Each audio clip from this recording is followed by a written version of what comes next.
A very happy Independence Day to all of you. So, we are going to study polity by M. Laxmi Kanth, chapter number 3 and 4. And I'll try to use Pomodoro technique if possible. So, yeah.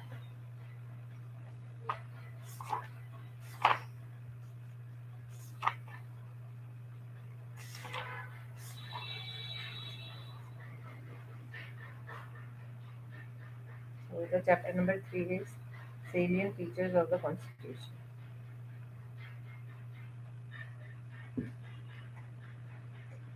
The Indian Constitution is unique in its contents and spirit, though borrowed from almost every constitution of the world.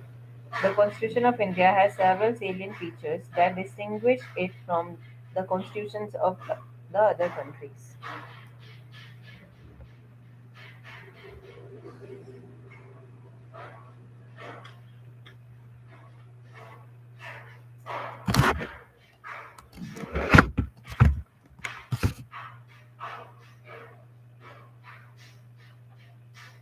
It should be noted at the outset that a number of original features of the Constitution, as adopted in 1949, have undergone a substantial change on account of several amendments, particularly 7, 42nd, 44th, 73rd, 74th, 97th, and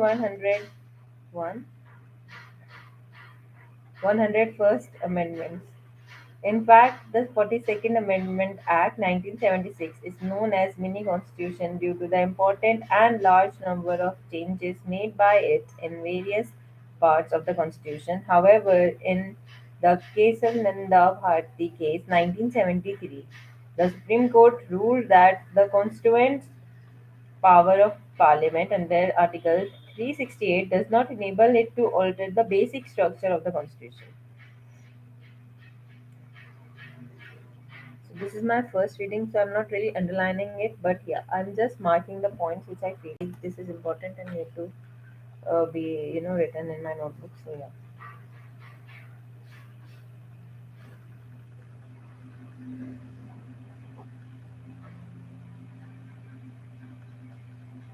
so yeah, one major point we see is what which Amendment Act is known as the Mini Constitution 42nd, which is in the year 1976. So yes, now coming on to the salient features of the Constitution. The salient features of the Constitution as it stands today are as follows. Lengthiest written Constitution. Constitutions are classified into written, like the American Constitution, or unwritten, like the British Constitution. The Constitution of India is the lengthiest of all the written constitutions of the world. It is a very comprehensive, elaborate, and detailed document. Originally, 1949, the Constitution contained a preamble, 395 articles divided into 22 parts, and 8 schedules. Presently, 2019, like the year in which this book was printed or something, it consists of a preamble, about 470 articles divided into 25 parts, and 12 schedules. The various amendments carried out since 1951 have deleted about 20 articles and one part, part number 7, and added about 95 articles, 4 parts, 4A, 9B, 9A, 9B, and 14A, and 4 schedules 9, 10, 11, and 12. No other constitution in the world has so many articles and schedules. Four factors have contributed to the elephantine size of our constitution. They are geographical factors, that is, the vastness of the country and its diversity. Historical factors, that is, the influence of the Government of India Act of 1935, which was bulky.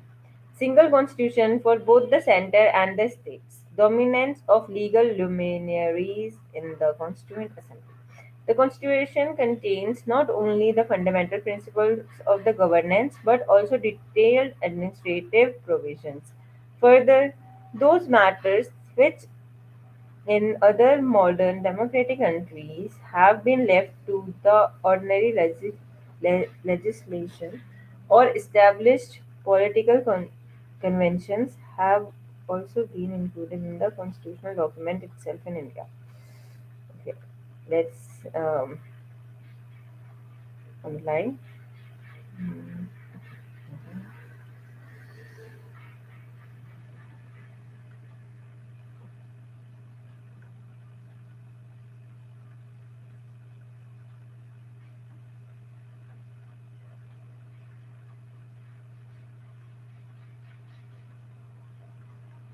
Okay, so why our Indian constitution is the lengthiest?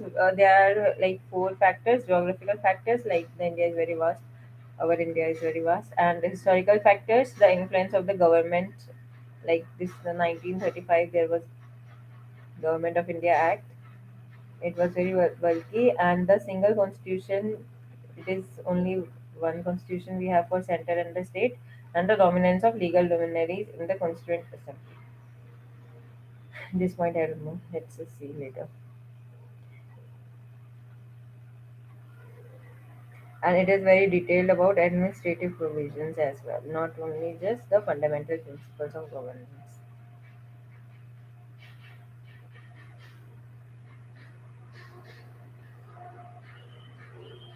Okay, we have like written everything down, which in other like other countries usually just make ordinary legislation or some political conventions, but we have actually everything written in one document. Second point is drawn from various sources. Second salient feature of the Constitution. The Constitution of India has borrowed most of its provisions from the Constitution of various Constitution of the world, other countries, as well as from the Government of India Act of 1935. B.R. Ambedkar proudly claimed that the Constitution of India has been framed after ransacking all the known constitutions of the world.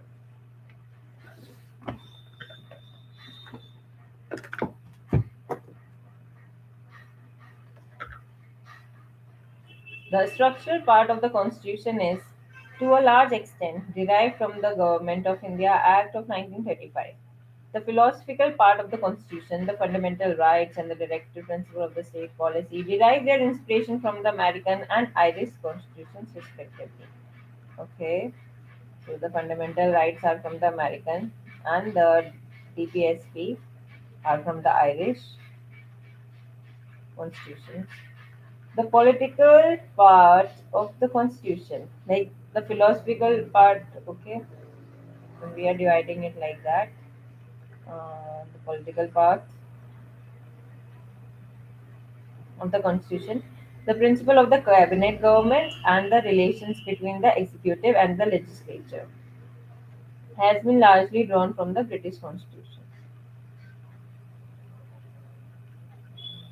The cabinet government and the relations between the executive and the legislature from the constitution.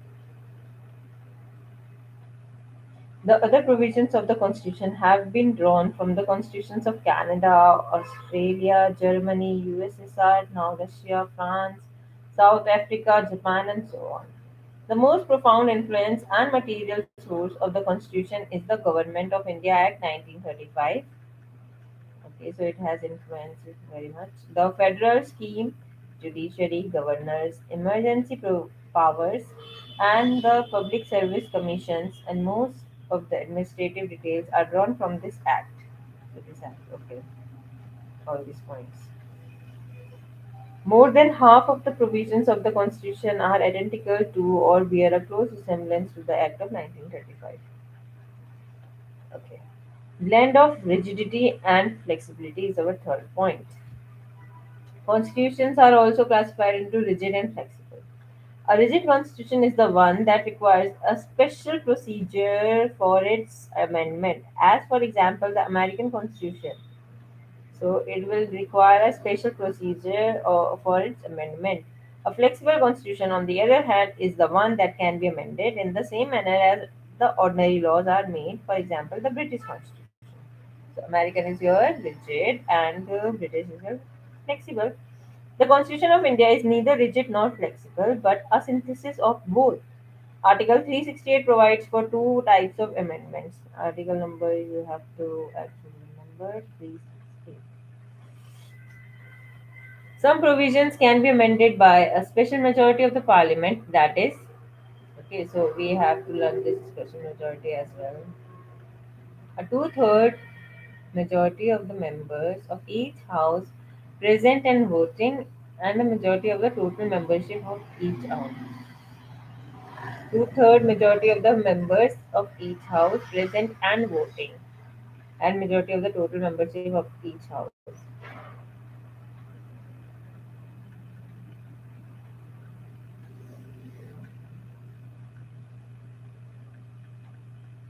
Some other provisions can be amended by a special majority of the parliament and with the ratification by half of the total states. By the ratification, okay, with the ratification by half of the total states.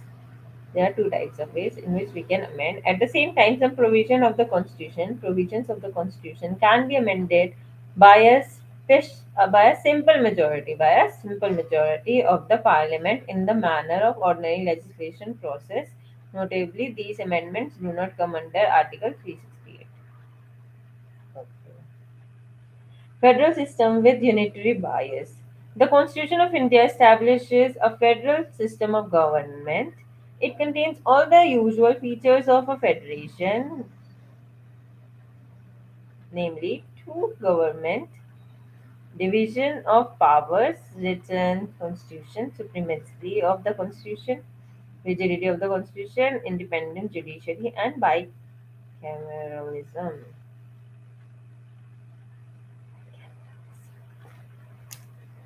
Constitution establishes a federal. Okay, this is like with unitary bias. I mean, it contains all the federal features. There are two governments, state and center. Division of powers. There is division of power between the legislative, executive, and judiciary. It has got a written constitution. Yes, there is a supremacy of the constitution. Yes, there is rigidity of the constitution. We just saw there are like ways and independent judiciary and bicameralism. It is there. However, the Indian constitution also contains a large number of unitary or non-federal features, namely a strong center, single constitution, single citizenship, flexibility of the constitution, integrated judiciary, appointment of state governor by the center, all India services, emergency provisions, and so on. Okay, so we saw that it got us like there are federal features and as well as unitary features. Moreover, the term federation has nowhere been used in the constitution. Okay, so it is nowhere has been used this term. It has used term union, not federation. Article 1, on the other hand, describes India as a union of states. देखा आगे ना?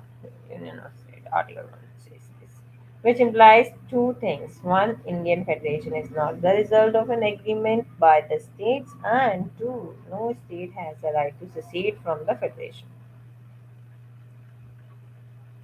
Okay कोई state आपसे बड़ा नहीं है कोई state आपसे छोटा नहीं है मतलब it's like all states are equal ऐसे में सेकेंड और क्या था इसमें कि इंडिया ऐसे नहीं बना है कि हाँ सारे स्टेट आपस में मिलके आ गए और तब उन्होंने इंडिया बनाया नहीं धीरे धीरे आए थे और मतलब पहले से थे hence the Indian constitution has been variously described as federal in the form but unitary in the spirit. So yeah, it is very nice line. Federal in the form but unitary in the spirit. Quasi-federal by KC, whereas oh sorry, oh my god, sorry, by KC, where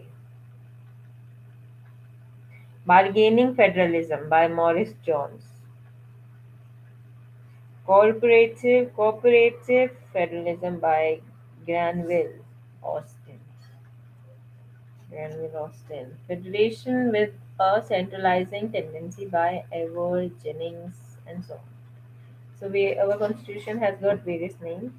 Federal in the form, but unitary in spirit. Quasi-federal by Casey Vere. Bargaining federalism. cooperative federalism, and federation with a centralizing tendency. Parliamentary form of government. The Constitution of India has opted for the British parliamentary system of government rather than American presidential system of government. So yeah, we know that there is like the president is not really okay. The parliamentary system is based on the principle of cooperation and coordination between the legislative and the executive organs, while the presidential system is based on the doctrine of separation of powers between the two organs. So, parliamentary is there is like coordination together, legislation and executive. That is your parliamentary system of government, and presidential would be when there is proper separation of powers between the executive and the legislative. The parliamentary system is also known as the Westminster, okay, I didn't know this, model of the government, responsible government and cabinet government. The constitution establishes the parliamentary system not only at the center but also in the states. Yes, we know this. Some states have this. The features of parliamentary government in India are, there are features: presence of nominal and real executives, majority party rule, collective responsibility of the executive to the legislature, membership of the ministers in the legislature, leadership of the prime minister or the chief minister, dissolution of the lower house, Lok Sabha or assembly. Let's understand, try to recall this thing. Presence of nominal and real executive. So, like we have this president post or governor. Majority party rule.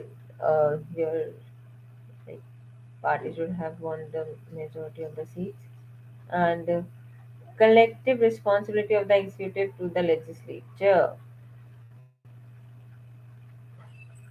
Okay, membership of the ministers in the legislature, leadership of the parliament or the chief minister, like it depends, no? Similarity in between the center and the state, like that. And dissolution of the lower house, like every 5 years we have elections. Okay. Even though the Indian parliamentary system is largely based on British pattern, there are some fundamental differences between the two. For example, the Indian Parliament is not a sovereign body like the British Parliament. Okay, it is not really a sovereign body. मतलब अपनी नहीं चला सकते अपन. Further, the Indian state has an elected head, republic, while the British state has an hereditary head, monarchy. So our Queen Elizabeth II, I hope that's her name. So she is there as a hereditary head, while our Indian state has an elected head, republic. That's why India is a republic. In a parliamentary system, whether in India or Britain, the role of the Prime Minister has become so significant and crucial that the political scientists like to call it a prime ministerial government. Okay, prime ministerial government. Political scientists. Oh my god, new term. Synthesis of parliamentary sovereignty and judicial supremacy. So, point number 6 is, so can you recall what was the point? So, it is the lengthiest constitution. Second, it has borrowed some feature of the word drawn from various sources. है ना? Ransacking all the known constitution of the world. Then there is rigidity and flexibility. It has got a perfect blend of it. And the federal system with unitary bias. There are various names of our federalism: bargaining federalism, quasi federalism, federal in the form but unitary in spirit. Yes, I mean, and parliamentary form of government, which is also known as prime ministerial government. So yeah, synthesis of parliamentary sovereignty and judicial supremacy is the point number 6. The doctrine of sovereignty of Parliament is associated with the British Parliament, while the principle of judicial supremacy with that of the American Supreme Court. So basically अपना British में क्या है कि parliament has got more power than the judiciary, than their judiciary, and vice versa for the American Supreme Court, like it has got more power than its parliament. I mean, yeah. Just as the Indian parliamentary system differs from the British system, the scope of judicial review power of the Supreme Court in India is narrower than that of what exists in the US. So, in the US, the judiciary has got more power, and in India, like they have got narrower, like only few cases in which judiciary can review, like Supreme Court can review the laws made by Parliament. This is because the American Constitution provides for the due process of law against that of procedures established by law contained in the Indian Constitution, Article 21. This is because the American Constitution provides for due process of law against the procedure established by law. Okay. Therefore, the farmers of the Indian Constitution, sorry, therefore, the framers of the Indian Constitution have preferred a proper synthesis between the British principle of the parliamentary sovereignty and the American principle of judicial supremacy. The Supreme Court, on the other hand, can declare the parliamentary laws as unconstitutional, though its power of through its power of judicial review. The Parliament, on the other hand, can amend the major portion of the Constitution through its constituent power. So we have a proper blend here as well, like judiciary can do a review, judicial review, and can declare that law as unconstitutional. And uh, our parliament can make some amendments of the constitution through its power. Article 368 was it? Yes. Integrated and independent judiciary. Now, this is our point number 7. The Indian Constitution establishes a judicial system that is integrated as well as independent. The Supreme Court stands at the top of the integrated judicial system in the country. Top of the integrated judicial system is our Supreme Court. Then below it there are high courts at the state level. Supreme Court is at the central level, and then there are high court at the state level. Under high court there is a hierarchy of subordinate courts, that is district courts and the other lower courts. So I know this, but still I'm underlining it. This single system of courts enforces both the central laws as well as the state laws, unlike in USA where the federal laws are enforced by the federal judiciary and the state laws are enforced by the state judiciary. The Supreme Court is a federal court, the highest court of appeal.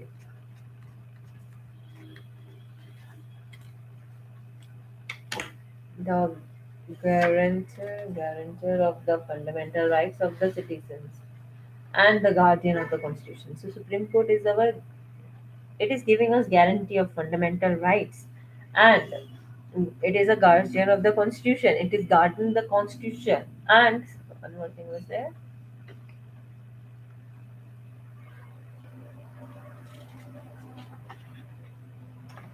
Yeah, like it was like the highest order for appeal, highest court of appeal.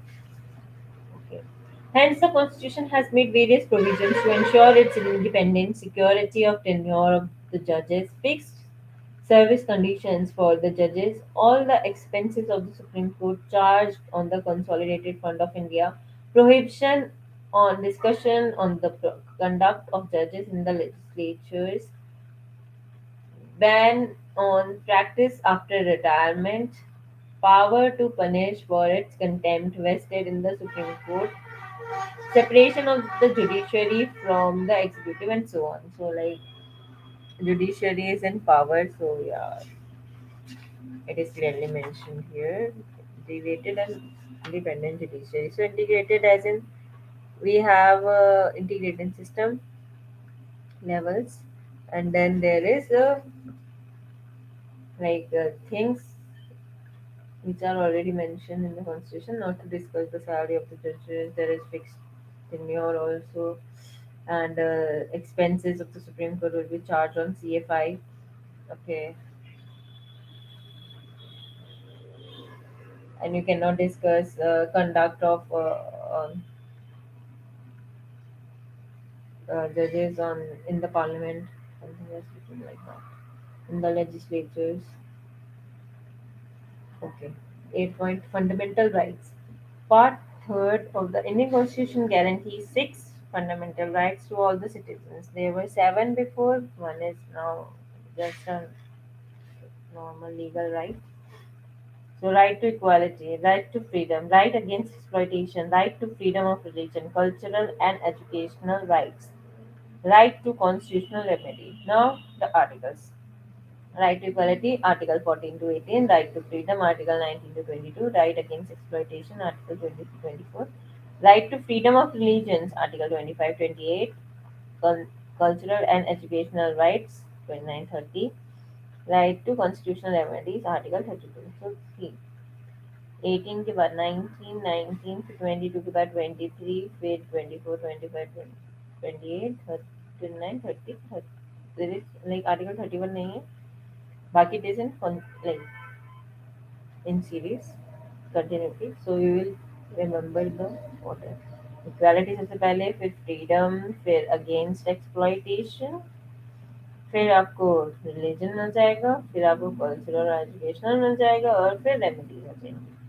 बस remember 14 से 18 equality, फिर 19 से लेके 22 freedom, फिर 23 से 24 आपका आ जाएगा right against exploitation, फिर आपका 25 से लेके 28 आ जाएगा रिलीजन, फिर कल्चरल एंड एजुकेशनल राइट्स आपके आ गई थी 29 से 30, फिर राइट टू कॉन्स्टिट्यूशनल रेमेडीज आपका 32 plus.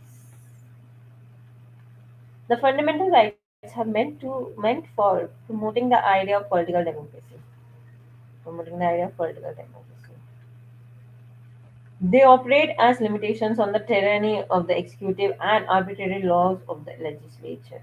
They are justifiable in nature, that is, they are enforceable by the courts for their violation. The aggrieved person can directly go to the Supreme Court, which can issue the writs of, now coming the writs, habeas corpus, mandamus, prohibition, certiorari, and quo warranto for the restoration of his rights. Six rights, yeah, you say writs, six type of writs: habeas corpus, mandamus, prohibition, certiorari, quo warranto. Oh, sorry, one, two, three, four, five writs. Sorry, my bad. However, the fundamental rights are not absolute and subject to reasonable restrictions. So this very line is very important. Further, they are not sacrosanct and can be curtailed or repealed by the Parliament through a constitutional amendment act. They can also be suspended during the operation of national emergency, except the rights guaranteed by the Articles 21, 20, and 21. Okay. The directive principle of state policy is again salient feature of our constitution. According to Dr. B.R. Ambedkar, the directive principles of state policy is a novel feature of the Indian constitution. They are enumerated in the part 4 of the constitution.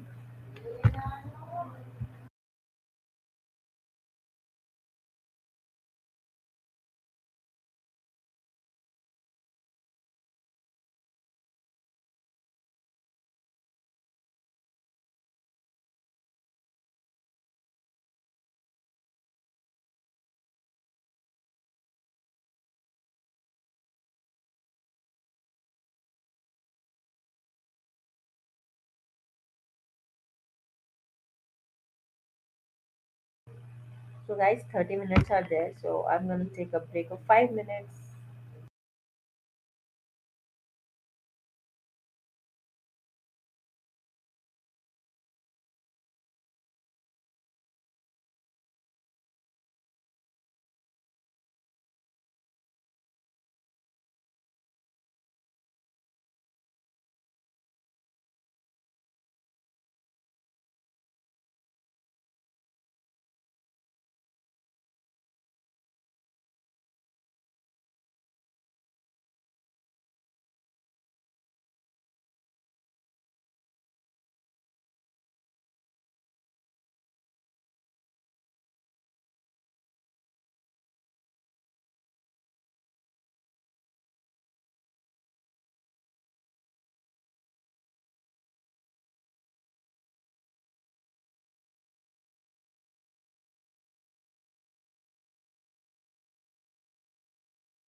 So yes, I'm back again. Let's continue. I said 5 minutes break. It is 38 now. Okay. Okay. So the directive principle of state policy, as said by Dr. B.R. Ambedkar, is the novel feature, and it is enumerated in the Part 4 of the Indian Constitution. And they are classified into three broad categories: socialistic, Gandhian, and the liberal intellectual. The directive principles are meant for promoting the ideal of social and economic democracy. So your fundamental rights were for their political democracy. And DPSPR for your social and economic democracy. They seek to establish a welfare state in India. However, unlike the fundamental rights, the directives are the non-justifiable in nature. That is, they are not enforceable by the courts for their violation. Yet the Constitution itself declares that these principles are fundamental in the governance of the country, and it shall be the duty of the state to apply these principles in making laws.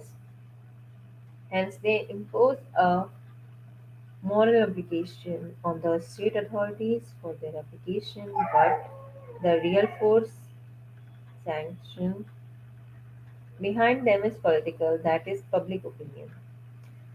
In the Minerva Mills case, 1918, the Supreme Court held that the Indian Constitution is founded on the bedrock of the balance between the fundamental rights and the directive principles.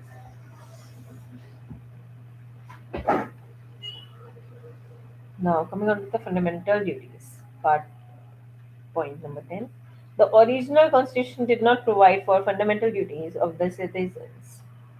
They were added during the operation of the internal emergency 1975 to 77 by the 42nd Constitutional Amendment Act of the 1976, sorry, 76, on the recommendation of the Swaran Singh Committee. The 86th Constitutional Amendment Act of 2002 added one more fundamental duty. The Part 4A of the Constitution, which consists of only one article 51A, specifies the 11 fundamental duties, namely to respect the Constitution, national flag, and national anthem, to protect the sovereignty, unity, and integrity of the country, to promote the spirit of brotherhood, common brotherhood amongst all the people,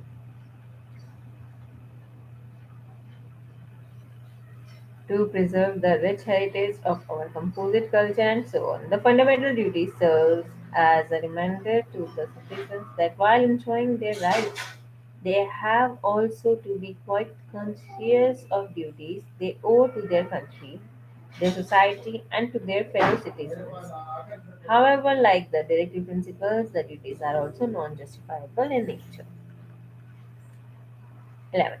A secular state. The Constitution of India stands for a secular state, hence, it does not uphold any particular religion as the official religion of the Indian state. The following provisions of the Constitution reveal the secular character of the Indian state. The term secular was added to the preamble of the Indian Constitution by the 42nd Constitutional Amendment Act of 1976. The preamble secures to all the citizens of India liberty of belief, faith, and worship. The state shall not deny to any person equality before the law or equal protection of the laws, Article 14. The state shall not discriminate against any citizen on the ground of religion, Article 15. Equality of opportunity for all citizens in matters of public employment, Article number 16.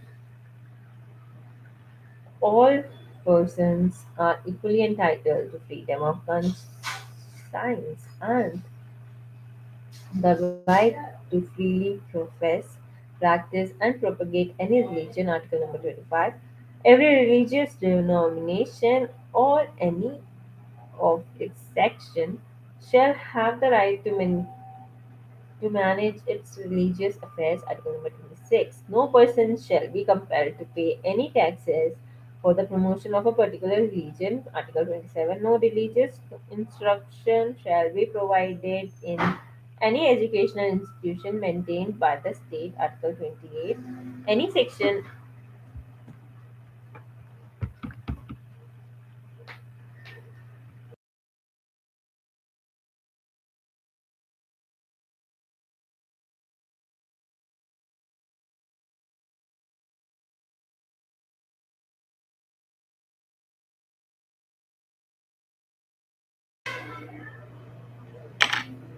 Any section of the citizens shall have the right to conserve its distinct language, script, or culture. Article 29. All minorities shall have the right to establish and administer educational institutions of their choice. Article 30. The state shall endeavor to secure for all the citizens of a uniform civil code. Article 44.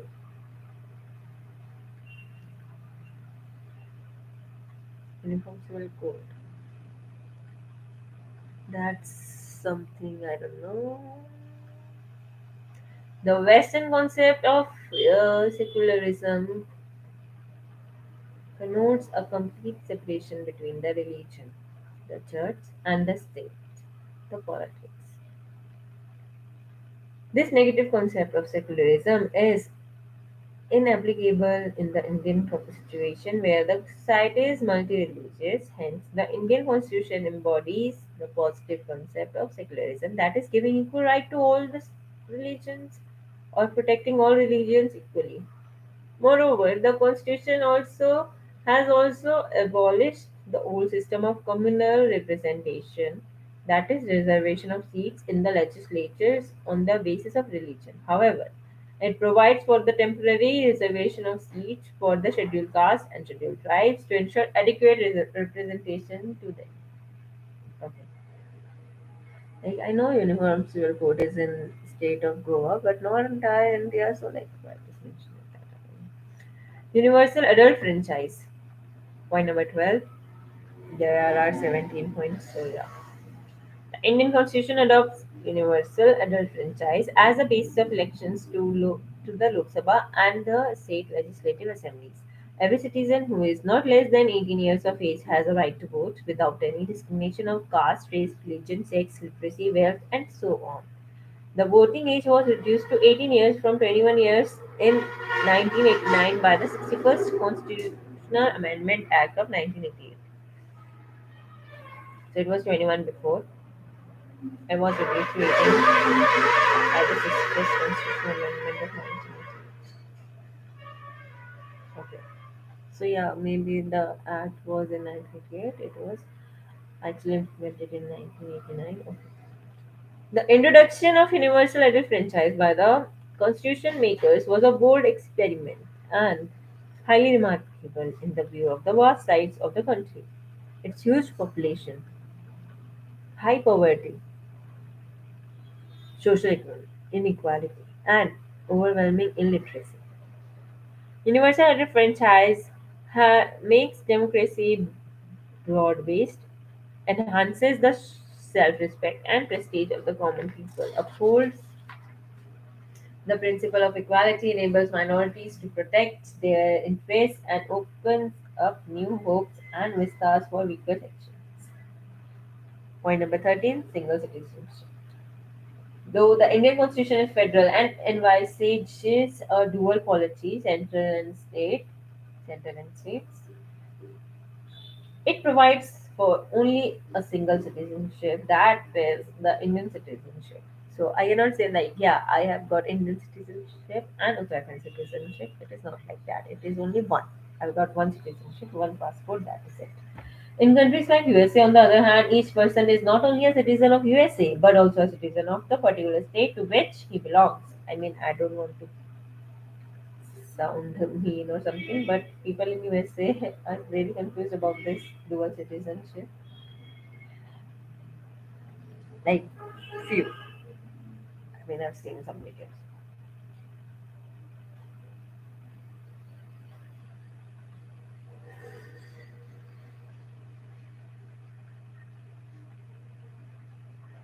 Does he owe allegiance to both and enjoys dual sets of rights, one conferred by the national government and another by the state government?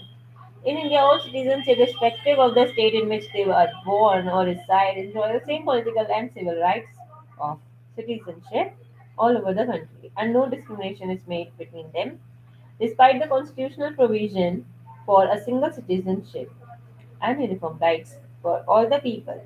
India has been witnessing the communal riots, caste conflicts, caste wars, linguistic clashes, and ethnic disputes.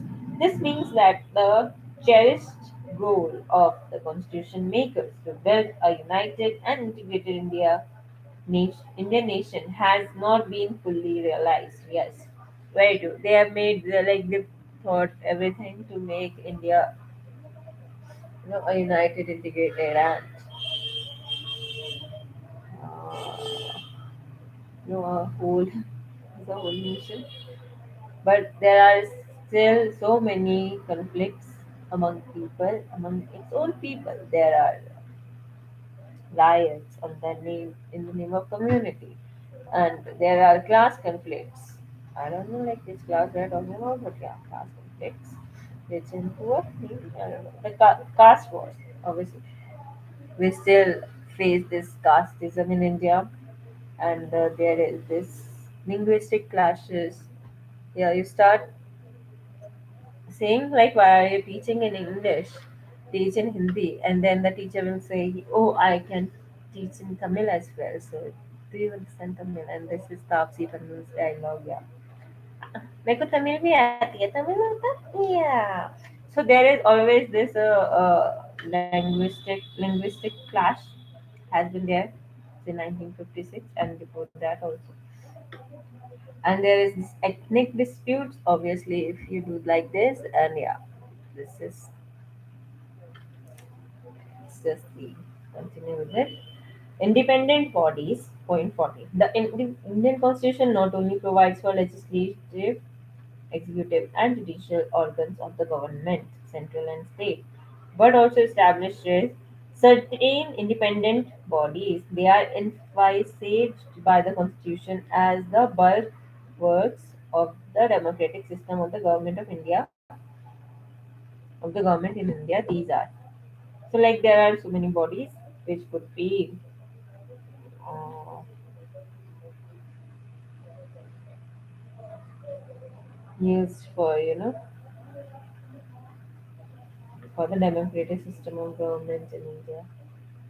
First one is election commission to ensure free and fair elections to the parliament, the state legislatures, the office of president of India, and the office of vice president of India. So all the new people which will come to the parliament, the state legislature, matlab Vidhan Sabha, Lok Sabha, Vidhan Sabha, and the office of president and the office of vice president. So your president, vice president could be important maybe because recently we have seen the changes of president and vice president. Yes. Controller and Auditor General of India. So this is CAG. It is to audit the accounts of the central and state governments. He acts as the guardian of public purse and comments on the legality and propriety of the government expenditure. Matlab, he can audit, but he is not really, can do some action. So there are these points. And CAG has been taken from detailed context, I suppose. Union Public Service Commission, UPSC. To conduct examinations for recruitment to all India services. There are three all India services: IAS, IPS, and Indian Forest Service, not foreign, okay? And higher central services, and to advise the president on disciplinary matters. State Public Service Commission in every state to conduct examinations for recruitment to state services and to advise the governor on disciplinary matters. हाँ जी, उत्तराखंड में तो हुए भयंकर 3-4 M हैं. The Constitution ensures the independence of these bodies through various provisions like security of tenure, fixed service conditions, expenses being charged on the consolidated fund of India, and so on. Same like in judge's case, we saw these are four: Election Commission, UPSC, SPC, and SKC. Come to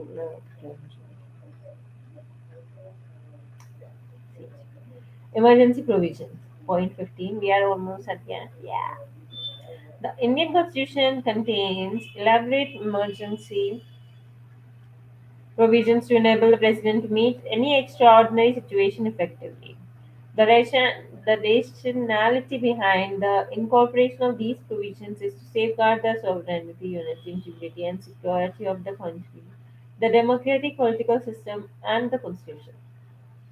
So basically, we have just celebrated 75 years of independence. Through these 75 years, we have passed. India is a free nation, and there has not seen we have not seen really any emergency sorry my bad. We have not seen any military coup as such. There is no fall of government as such. There is always a smooth transition of government. People have just gone like we are being a stable economy so far, and hope so like India can do much better ahead and not worse than these years. Okay, we know wise sages we vision very great future. So we are the future. Let's hope for the best and do our best. That is more important. Yeah. The Constitution invites sages three types of emergencies, namely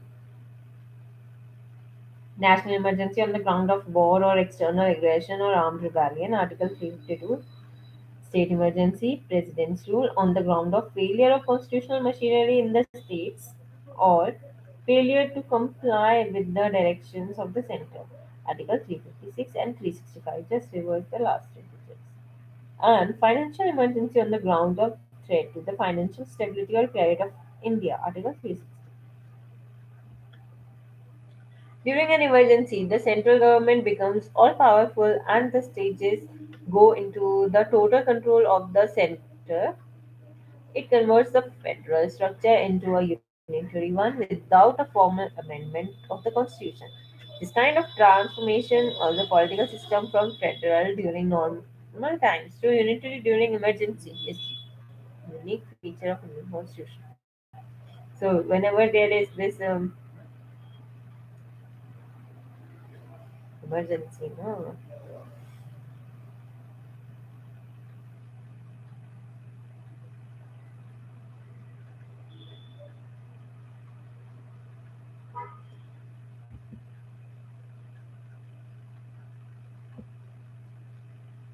all the states will go to the center.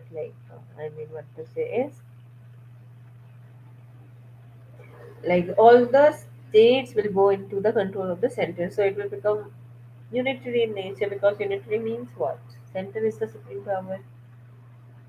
Okay. Three-tier government. Okay, just remember the articles. National 352, 356, and 365 is your second number. State emergency, and which is also called president's rule. And 360 is financial stability, which we have not really seen. Okay. Three-tier government. Point number 16.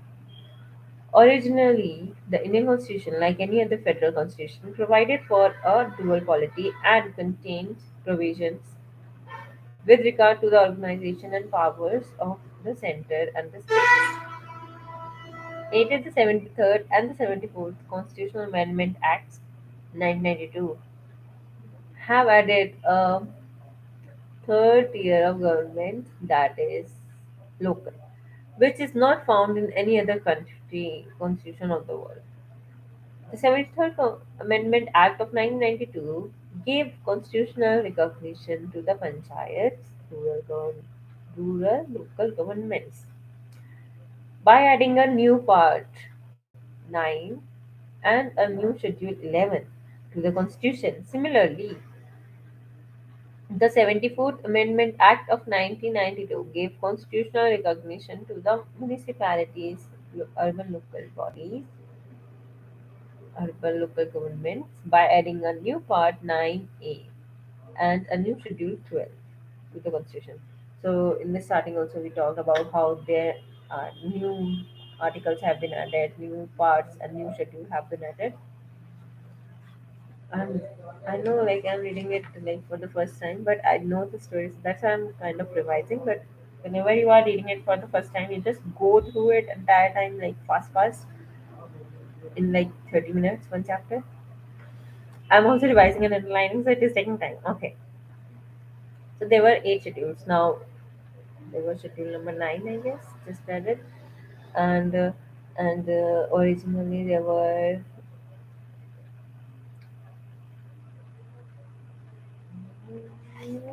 sorry, schedule 12 was just added, and part 9. No, okay, there were 22 parts, and later it was how many parts? Four parts. There was 9A and 9B which were added. Okay, and 14A we will see later. Schedule 9, 10, 11, 12 were later added. So schedule till 8 schedule were there. So we just saw schedule number 12 is here for urban local bodies, and schedule 11 is your panchayats. So yes. Point number 17, which is the last, cooperative societies. The 97th Constitutional Amendment Act of 2011 gave a constitutional status and protection to the cooperative societies. In this context, it made the following three changes in the Constitution. It made the right to form cooperative societies a fundamental right. Article 19. It included a new directive principle of state policy on promotion of cooperative society, Article 43B. It added a new Part 9B in the Constitution, which is entitled as the Cooperative Societies, Article 243ZH to 243ZD. These are very confusing, but we will see. The new Part 9B contains various provisions to ensure that the cooperative societies in the country function in a democratic, professional, autonomous, and economically sound manner. It empowers the parliament in respect of multi state cooperative societies and the state legislatures in respect of other cooperative societies to make the appropriate law. Okay, 9B is our part, so a new part was added, and it empowers Parliament in respect of multi-state cooperative societies and state legislation in respect of other cooperative societies to make appropriate law. Now coming on to the criticisms of the Constitution, we have just seen its salient feature. Now, what are the criticisms? So, as framed and adopted by the Constituent Assembly of India, the Constitution has been criticized on the following grounds: a borrowed Constitution. सही बात है.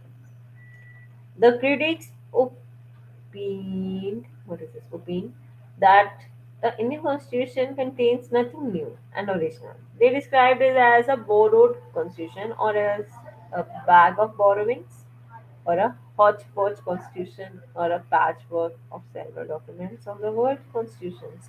However, this criticism is unfair and illogical. Okay, yeah, this is absurd. Okay.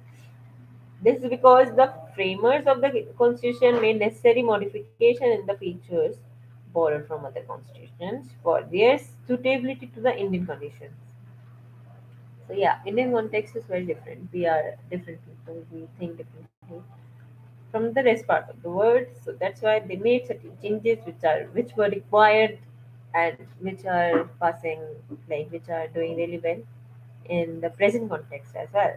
So we disregarded this criticism. Made modification in the features borrowed from other constitutions for the suitability to the Indian conditions, at the same time avoiding their faults. Okay, we did not take their faults, we improved upon it, we made certain modification which really helped us in our context. While answering the above criticism in the Constituent Assembly, Dr. B.R. Ambedkar, the chairman of the drafting committee, said, "One likes to ask whether there can be anything new in a constitution framed at this hour in the history of the world. More than 100 years have rolled over when the first constitution was drafted. It has been followed by many countries, reducing their constitutions to writing. What the scope of a constitution should be has long been settled. Similarly, what are the fundamentals of a constitution are recognized all over the world. Given these facts, all constitutions in their main provisions must look similar, obviously, because these are generally telling like how should a government or people of a nation should function. Given all these facts, constitution in their main provisions must look similar. The only new things, if there can be any, in a constitution framed so late in the day are the variations made to remove the faults and to accommodate it to the needs of the country. सही बात है, सही बात है. The charge of producing a blind copy of the constitutions of other countries is based, I am sure, on an inadequate study of the constitution. So yeah, study the constitution first, then come and talk about it. Okay. Second, a carbon copy of the 1935 Act. The criticism said that the framers of the Constitution have included a large number of provisions of the Government of India Act of 1935 into the Constitution of India. Hence, they call the Constitution as carbon copy of 1935 Act or an amended version of the 1935 Act. For example, N. Srinivasan observed that the Indian Constitution is both in language and substance a close copy of the 1935 Act of 1935.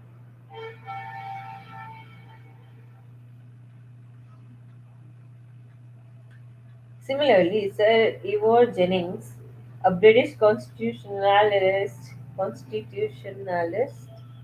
said that the Constitution derives directly from the Government of India Act of 1935, from which, in fact, many of its provisions are copied almost textually. So, it is a carbon copy of 1935 Act. Further, P.R. Deshmukh, a member of the Constituent Assembly, commented that the Constitution is essentially the Government of India Act of 1935 with only adult franchise added. Okay. The same Dr. B.R. Ambedkar answered the above criticism in the Constituent Assembly in the following way. As to the accusation that the draft constitution has reproduced a good part of the provisions of the Government of India Act 1935, I make no apologies. There is nothing to be ashamed of in borrowing. It involves no plagiarism. Nobody holds any patent rights in the fundamental ideas of a constitution. What I am sorry about is that the provisions taken from the Government of India Act 1925 relate mostly to the details of administration.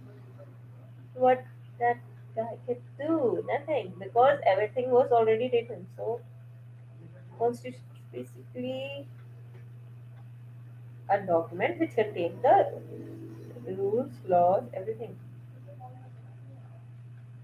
So, it was already written in 1955. They were making it 1947, 1945.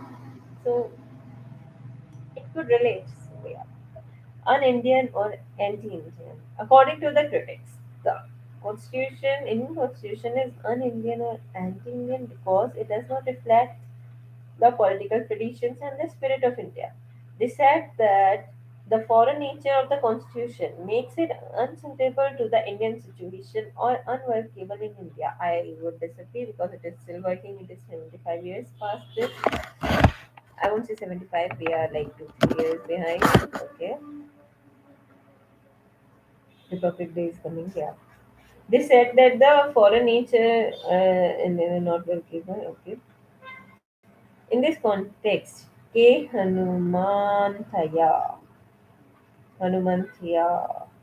sorry. A member of the Constituent Assembly commented, "We wanted the music of Veena or Sitar, but here we have the music of an English band." That was because our constitution makers were educated that way. Similarly, Loknath Mishra answered, another member of the Constituent Assembly, criticized the constitution as a slavish imitation of the West, much more a slavish surrender to the West. Further, Lakshmi Narayan Sahu, also a member of Constituent Assembly, observed the ideals on which this draft constitution is framed have no manifest relation to the fundamental spirit of India. This constitution would not prove suitable and would break down soon after being brought into operation. So again, sir, it went through the time like it is still working.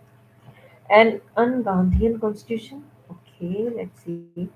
According to the critics, the Indian constitution is un-Gandhian because it does not contain the philosophy and ideals of Mahatma Gandhi ji, okay, the father of the Indian nation. They opined, whatever, that the constitution should have been raised and built upon village panchayats and district panchayats. In this context, the same member of the Constituent Assembly, K. Hanumanthaya, said that is exactly the kind of constitution Mahatma Gandhi did not want and did not invite sage P. Prakash. No.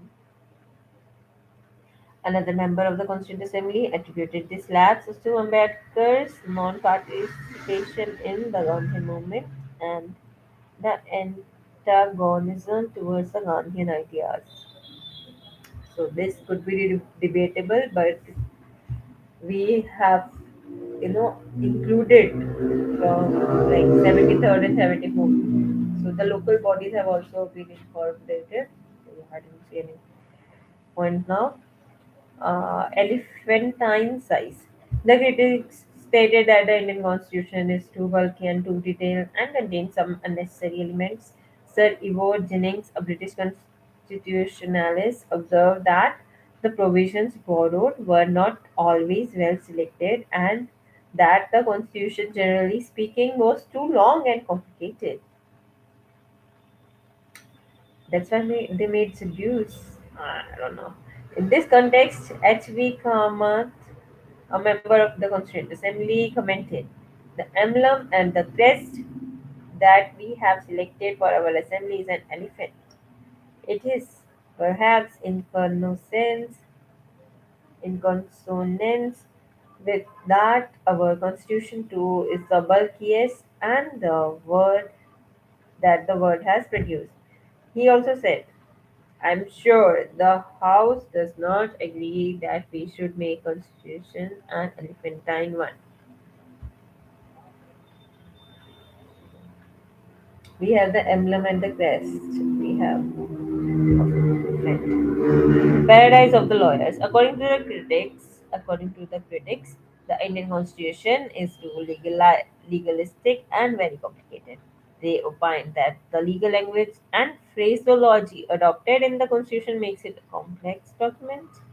The same Sir Ivor Jennings, British constitutionalist, called it a lawyer's paradise. In this context, H.K. Maheshwari, a member of the Constituent Assembly, observed, "The draft tends to make people more litigious, more inclined to the law courts, less truthful, and less likely to follow the methods of truth and non-violence. If I may say so, the draft is really a lawyer's paradise. It opens up vast avenues of litigation and will give our able and ingenious lawyers plenty of work to do." Similarly, P.R. Deshmukh, another member of the Constituent Assembly, said, "I should, however, like to say that the draft of the articles that have been brought before the House by Dr. Ambedkar seems, to my mind, to be so far too ponderous, like the ponderous tomes of a law manual. A document dealing with a constitution hardly uses so much of padding and so much of verbiage. Perhaps It is difficult for them to compose a document which should be, to my mind, not a law manual but a socio political document, a vibrating, pulsating, and life giving document.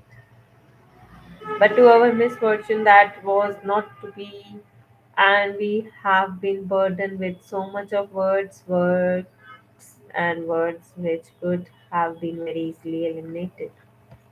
His point of view, okay, yeah, we could say like, yeah, it is very big and it is something like Lawrence Paradise. There are so many articles which a normal Indian may not really want to read, but he should read. I mean, it is now a constitution of our nation, and it is actually giving the people of India rights and some duties, and state some directive principle. So yeah, this was chapter number three. So I mean, it is done, and that's it. I won't say it is dusted. I have to read more about it. So yeah, let's just see. There is the Constitution of India at a glance, the Union and its territory. India, that is Bharat, is a union of certain states like that. Article number 1 to 4. Then comes the part 2, citizenship, part 3, fundamental rights, part 4, DPSP, part 4A, fundamental duties, part 5, the union government, chapter 1, 2, 3, 4, 5, part 6, the state government, chapter 1, 2, 3, 4, 5.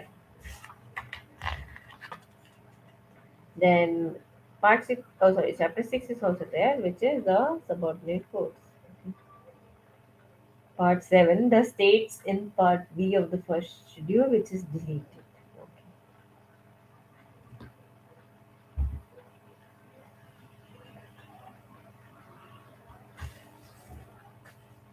Part 8, the union territories. Part 9, the panchayats. Part 9A, the municipalities. Part 9B, the cooperative societies. Part 10, the scheduled and tribal areas. Part 11, relations between the union and the states. Two chapters. Part 12, finance, property, contracts, and suits. Chap- 4 chapters. Part 13, trade, commerce, and intercourse within the territory of India. Part 14, services under the Union and the states. 2 chapters. Part 14, tribunals. Part 15, elections. Part 16, special provisions relating to the certain classes.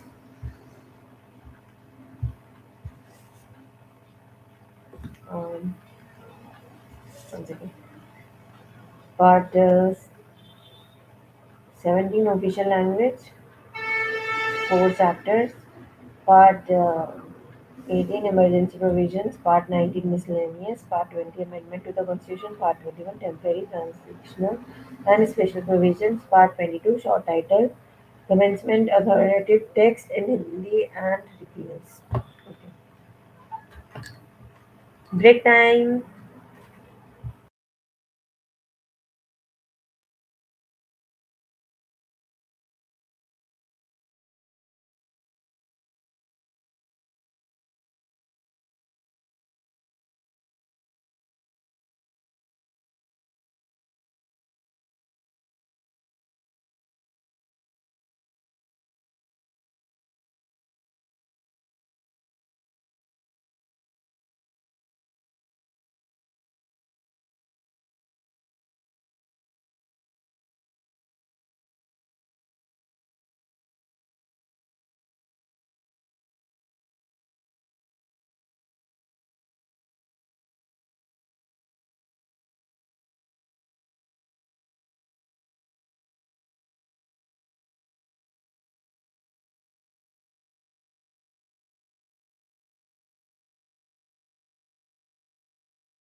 Yes, someone was there. Okay, before when I was not here, someone was watching. Okay, fine. Now, so yeah, actually, usually I don't keep my book open when I'm not here, but yes, this is a bad habit because I think whenever I'm keeping my book open, the entire thing which I've read or studied would go. So, this is just a, to say, superstition or something. Now, coming on to the important articles of the Constitution at a glance. And there are so many, I am not able to remember these many, but let's just try. Article number one is the name of and the territory of the Union. Where is article number two? I don't know. Article three. I mean, this is important article, so maybe I can this much. I was just watching Atari Border today's Indian Independence Day, so yeah, it is very nice. But just one thought strike to my mind, like it is not polity, but just random. Like how we people divide land this much area like that.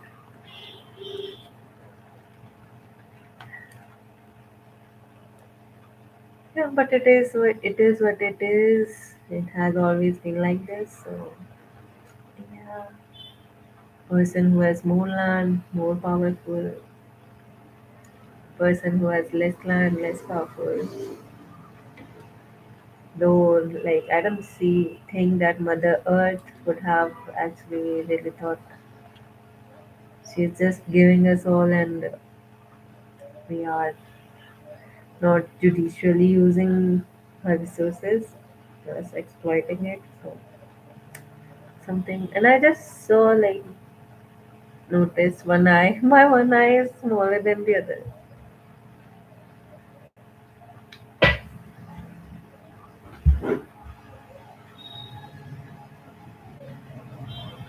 Maybe something cannot be really perfect in every sense. So okay, article number one. I know. Okay, name and territory of the union. Article three. Formation of the new states and alteration of areas, boundaries, or names of existing states. Article 13. Laws inconsistent with or in derogation of the fundamental rights. Okay, so this is Article 13. Now, Article 14, these were our fundamental rights which were starting and totally out of context. If you see this, my hand, it is actually, it is not really this much fat. It has got swelling because my dog has bit me here.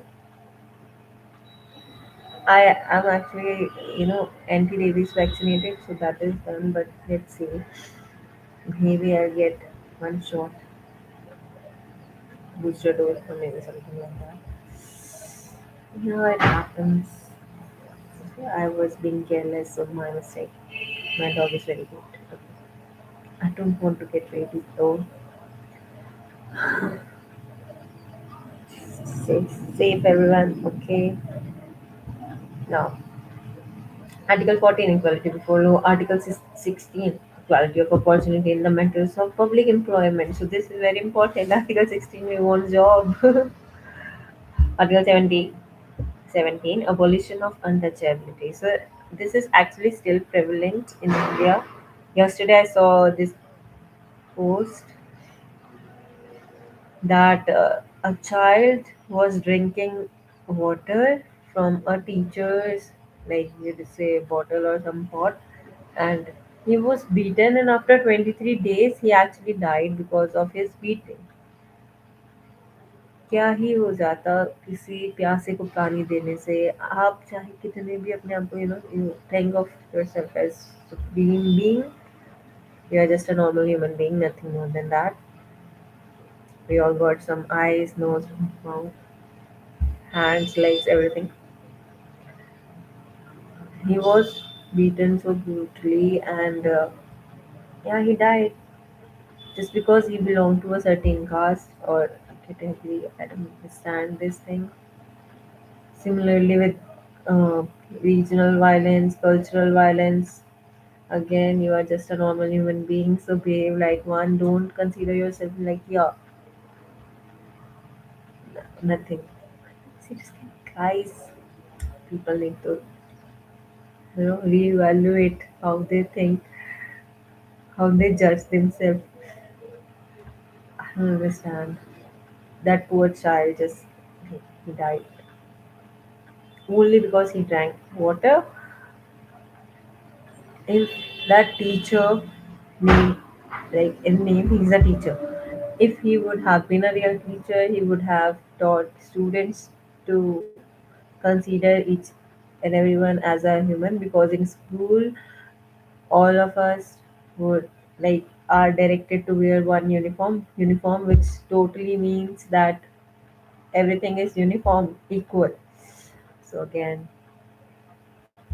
this is really hurtful to see, like after 75 years we are still uh, doing like this. There is still a article about this abolition of untouchability, which should not have been there, but it is still. So this is sad, actually sad reality, sad mentality of people, which should change basically. There is this discrimination totally on basis of your gender as well. Again, I don't want to start.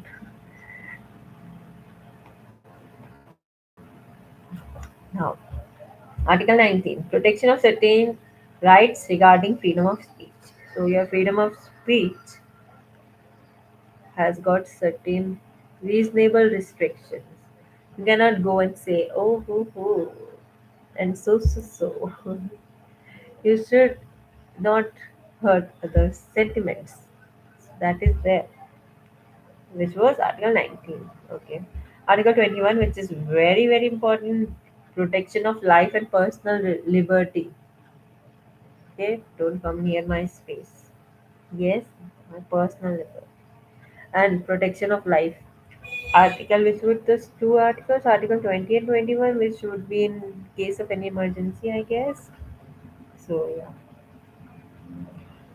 Article 21A, right to elementary education. Article 25, freedom of conscience and free profession, practice and propagation of religion. So, yeah, you can be atheist too. Okay. Article 30, right of minorities to establish and administer educational institutions. Article 31C, saving laws giving effect to certain directive principles. Saving of laws giving effect to certain directive principles.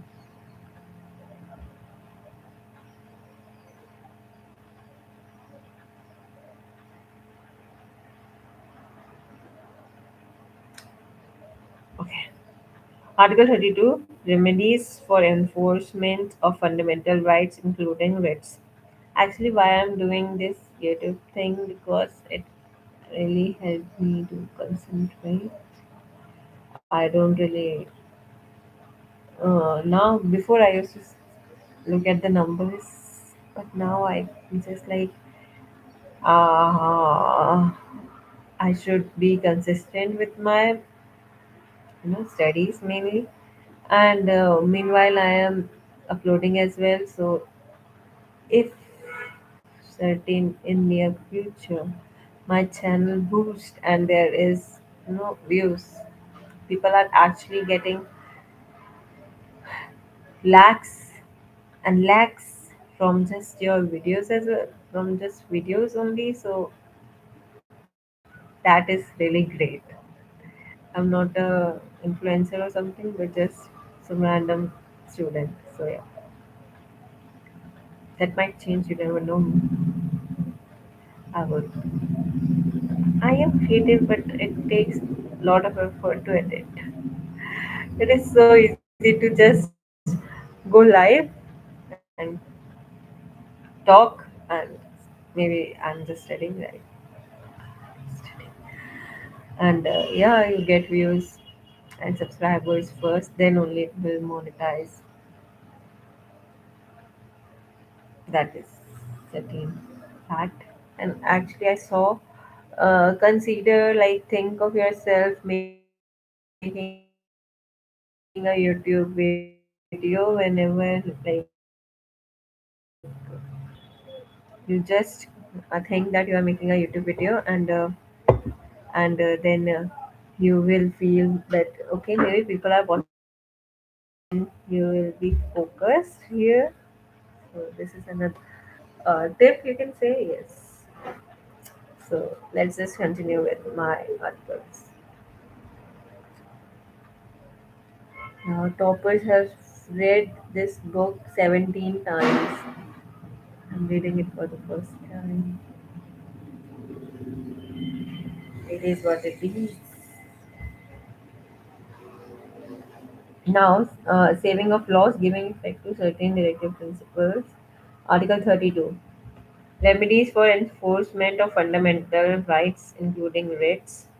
The Article 32 is our fundamental right as well.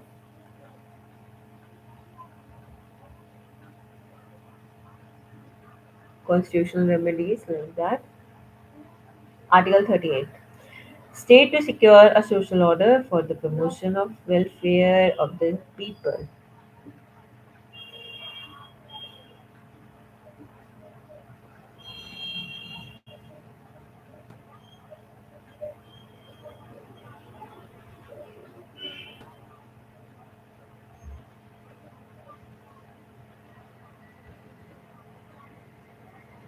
Wow, wow, wow, wow.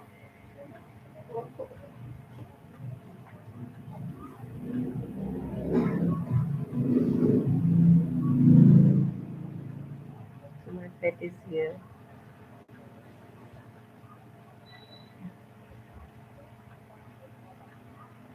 Article 40.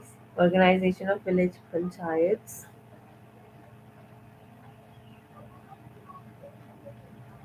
Article 44. Uniform civil code for citizens. Article 45. Provision for early childhood care and education to children below the age of 6 years. Okay. Article 46. Promotion of education and economic interests of scheduled castes, scheduled tribes, and other weaker sections. So these were DPSPs. One second, sorry.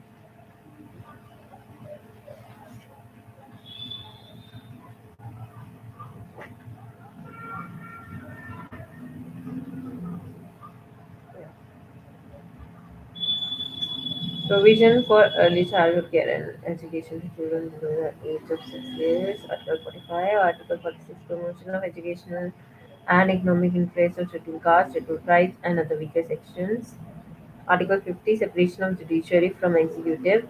Article 51. Promotion of international peace and security. Article 51A. Fundamental duties. Article 72. Power of President to grant pardons, etc., and to suspend, remit, and commute sentences in certain cases.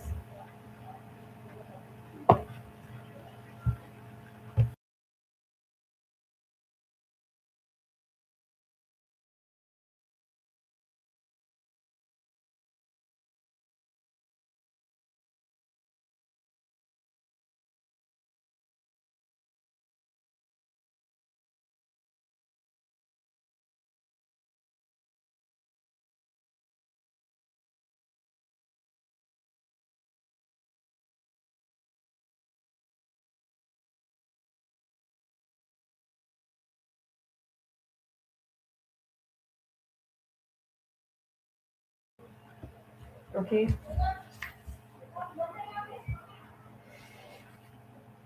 Article 51A. Sorry. Article 50, separation of judiciary from executive. Article 51, promotion of international peace and security. Article 51A, fundamental duties. Article 72, power of president to grant pardons, etc., and to suspend, remit, or commute sentences certain cases. Article 74, Council of Ministers to aid and advise the president. Article 78, duties of prime minister as respects the furnishing of information to the president, etc. Article 110, Definition of money bills. Article 112. Annual financial statement budget. Annual financial statement. Article 123. Power of President to promulgate ordinances during recess of Parliament. Article 143. Power of President to consult Supreme Court. 155. Appointment of Governor. 161. Power of Governor to grant pardons, etc., and to suspend, remit, commute sentences in certain cases. 163. Council of Ministers to aid and advise the Governor. 167. Duties of Chief Minister with regard to the furnishing of information to the Governor. 169. Abolition or creation of legislative council in the state. 200. Assent to bills by governor including reservation for president. Reservation for president. Okay. Article 213. Okay, there was 1, 2, 3 just now. 1, 2, 1, 3. Power of governor to promulgate ordinances during recess. So, like these changes also you can remember. 226. Power of high courts to issue certain writs. Article 239 AA. Okay. Special provisions with respect to Delhi. Okay, 239 AA. Article 249. Power of Parliament to legislate with respect to a matter in the state list in the national interest. 249. 262.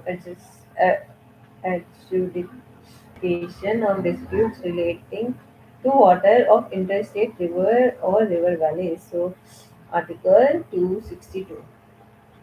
Water. Interstate. 263. Provisions with respect to an interstate council.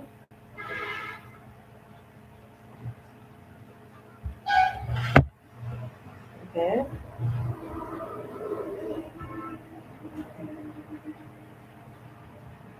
265. Taxes not to be imposed save by authority of law.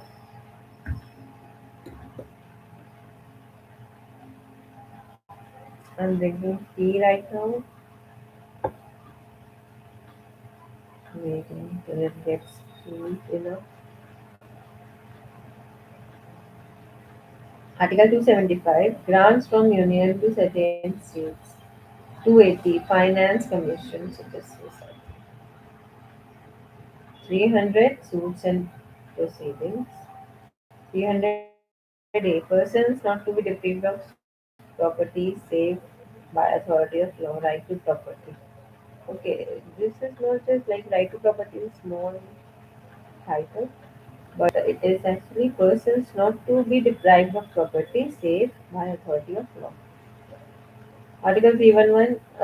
Dismissal, removal, or reduction in rank of persons employed in civil capacities under the union or the state. 312. All India services, so which we required actually.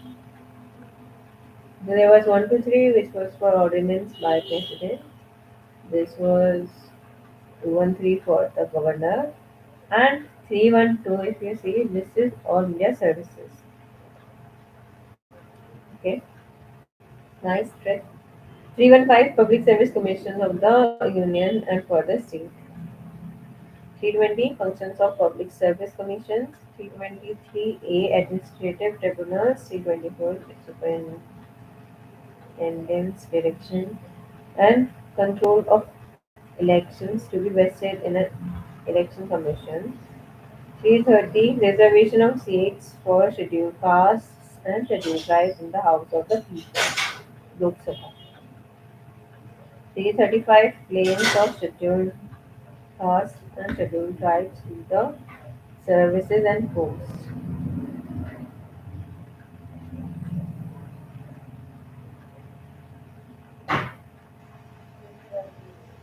Okay, that would have been better,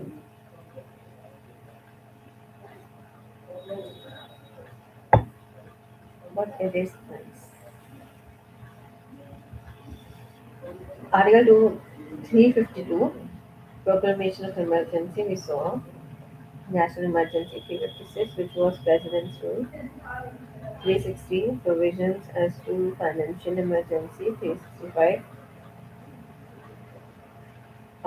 effect of failure to comply with or to give effect to directions given by the Union President's Rule. 368, Power of Parliament to amend the Constitution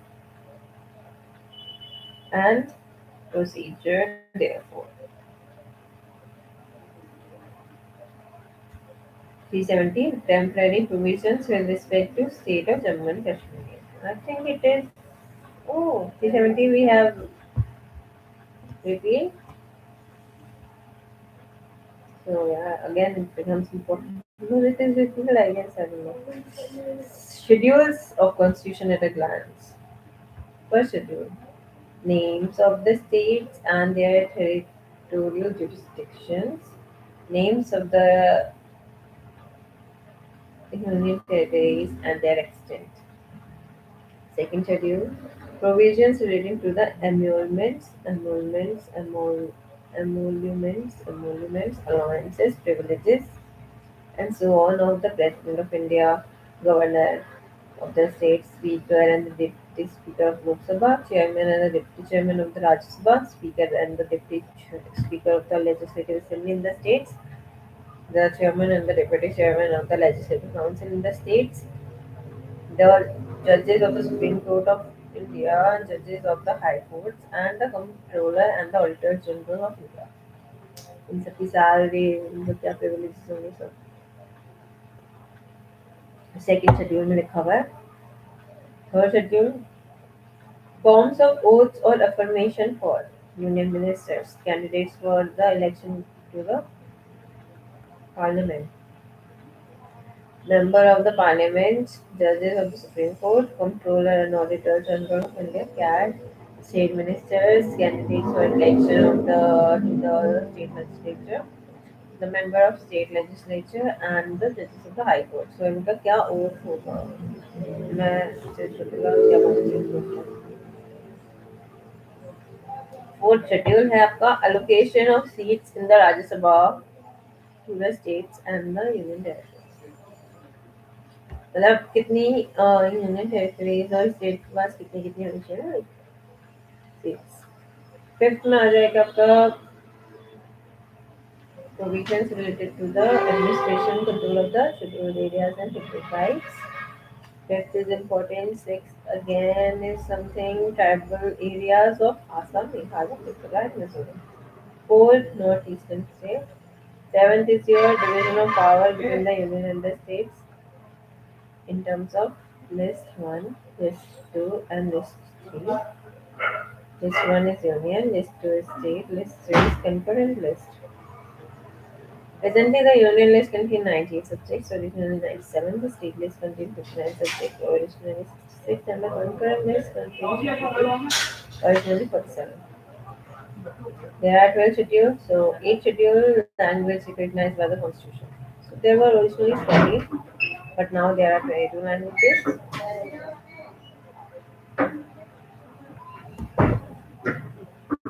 So Assamese, Bengali, Bodo, Dogri, Gujarati, Hindi, Kannada, Kashmiri, Konkani, Maithili, Malayalam, Manipuri, Marathi, Nepali, Odia, Punjabi, Sanskrit, Santhali, Sindhi, Tamil, Telugu, and Urdu. Sindhi was adopted by the 21st Amendment Act of 1967. Konkani, Manipuri, and Nepali were added by the 71st Amendment Act of 1992. And Bodo, Dongri, Dogri basically. I know Dogri is from Jammu and Kashmir, language of that place, I guess. Mathili, Bihar, Santhali, I don't know. Were added by the 92nd Amendment Act of 2003. Odia was renamed as Odia by the 96th Amendment Act of 2011.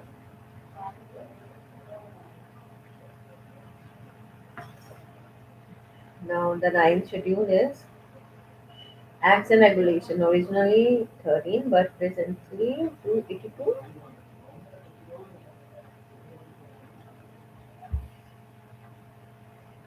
of the state legislatures dealing with the land reforms and other matters. This schedule was added by the First Amendment 1951 to protect the laws included in it from judicial scrutiny on the grounds of violation of fundamental rights. However, in 2008, the Supreme Court ruled that the laws included in the schedule after judicial debate, April 24, 1973, is very important because of case of Nanda Bharati case. Of the members of parliament and state legislatures on the ground of defection. This schedule was Second Amendment Act of 1985, also known as Anti-Defection Law. Then schedule is important again. 11th schedule specifies the powers, authorities, and responsibility of panchayats. It has 29 matters. This schedule was added by the 73rd Amendment Act of 1992. Case in the Bharati case again. Oh, no, no, no.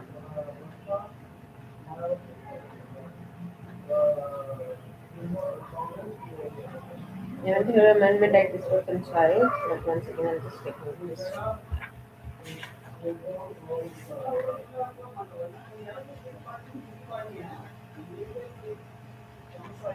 No, it was right. Case of the Bharati case is 1973, and the 74th Amendment Act of 1992 is for the panchayats, and the 12th schedule, which specify the powers, authorities, and responsibility of municipalities. It has 18 matters. This schedule was added by the 74th Amendment Act of 1992. For the panchayat, there is this article 243G and 243W is for municipalities. Sources of the Constitution at a glance. This last point is Government of Act of 1935, and the features are federal scheme, Office of Governor, Judiciary, Public Service Commissions, emergency provisions, and administrative details. British Constitution, parliamentary government, rule of law, legislative procedure, single citizenship, cabinet system, prerogative writs, parliamentary privileges, and bicameralism. US Constitution, fundamental rights, independence of judiciary, judicial review, impeachment of president, removal of Supreme Court and High Court judges, and post of vice president. Irish Constitution, DDSP, nomination of members to Rajya Sabha and matter of election of president. Canadian Constitution, federation with a strong center, vesting of residuary powers in the center, appointment of state governors by the center, and advisory jurisdiction of the Supreme Court. Australian Constitution. Concurrent list, freedom of trade, commerce and intercourse, and joint sitting of the two houses of parliament. Weimar Constitution of Germany. Oh my god, it just went live. Okay, I'm sick, so forgive me. God bless me. Suspension of fundamental rights during emergency. So, Germany, Nazis, man. Soviet Constitution, USSR, now Russia, fundamental duties, and the ideal of justice, social, economic, and political in the framework. French Constitution, Republic and the ideals of liberty, equality, and fraternity in the preamble, and South African Constitution, procedure for amendment of the Constitution and election of the members of Rajya Sabha. Japanese Constitution, procedure established by law. Kesavananda Bharati versus State of Kerala 1972. For details on parts, important articles, there are these tables at the end, and The American Constitution originally consisted of only seven articles. The Australian 128 and Chinese 138 and Canadian 147.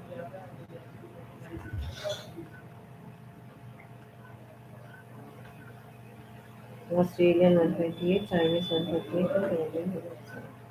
Till 2018, the erstwhile state of Jammu and Kashmir had its own constitution and thus enjoyed special status by virtue of Article 370 of the Constitution of India. In 2019, this special status was abolished by presidential order known as the Constitution Application to Jammu and Kashmir Order 2019. This order superseded the earlier order known as the Constitution Application to the Jammu and Order 1954. The 2019 order extended all provisions of the Constitution of the India to Jammu and Kashmir also. However, the inoperative Article 370 continued to remain in the text of the Constitution. Oh, this I didn't know. Further, the Jammu and Kashmir Reorganization Act 2019 bifurcated the erstwhile state of Jammu and Kashmir into two separate unions territories, namely Union Territory of Jammu and Kashmir and the Union Territory of Ladakh. Okay. Mm-hmm. PM Bakshi, the Constitution of India. Universal Fifth Edition. Okay. 7.4. 7.7.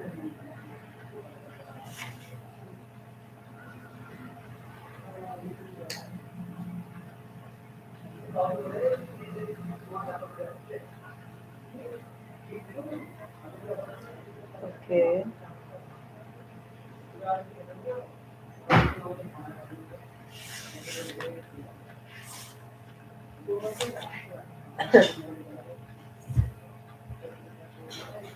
And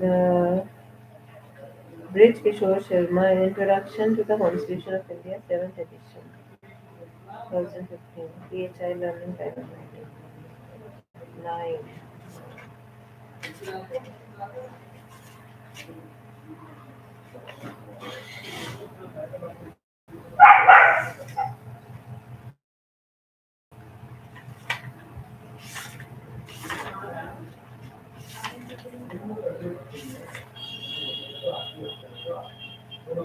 Westminster is a place in London where the British Parliament is located. Okay, that's why it is called the Westminster Parliament. This often is a symbol of the British Parliament. Westminster. Originally, the Constitution provided for seven fundamental rights. However, the right to property, Article 31, was deleted from the list of fundamental rights by the 44th Amendment Act of 1978. It is made a legal right under Article 300A in Part 12 of the Minerva Mills versus Union of India, 1980. The 1909 1935 Act provided for the communal representation.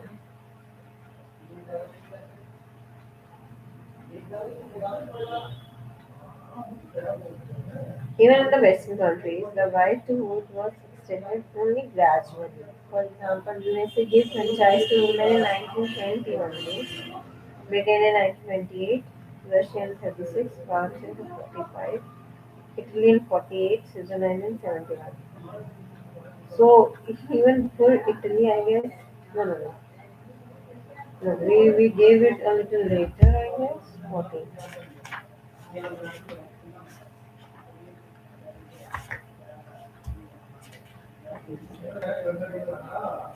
Universal adult franchise. So we gave that right in 1989. Well, it is again very late, yeah. Yeah, at least there is universal adult franchise. At present, there are three All India services, namely Indian Administrative Service, IAS, IPS, Indian Police Service, and Indian Forest Service, IFS. In 1947, Indian Civil Service (ICS) was replaced by IAS, and the Indian Police was replaced by IPS. Okay, and were reorganized by the Constitution as All India Service. In 1963, IFS was created and it came into existence in 1966. The 44th Amendment Act 1978 has replaced the original term internal disturbance by the new term added armed rebellion. Because internal disturbance is not really very clear again, and so they have just mentioned armed. Part 9 of the Constitution provides for a three-tier system of the Panchayat Raj in every state, that is, Panchayats at the village, intermediate, and district levels. So, this basically like your third tier government should be really powerful enough so that it actually uh, helps in monitoring the scheme's policy at the lower, at the ground level, because people in tier 1 city, tier A cities are living in murder story. Be like, my humor is broken and I am broke. Yeah.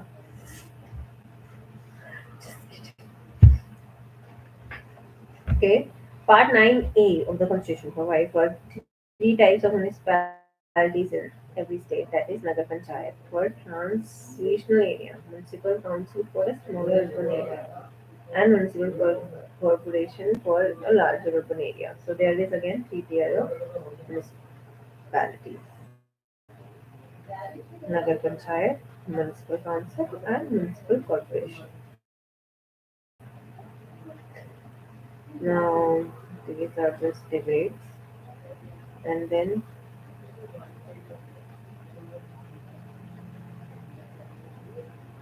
the total number of articles is 282.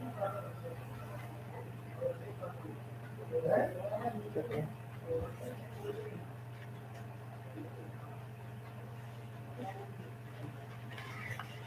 So yeah, this chapter is over.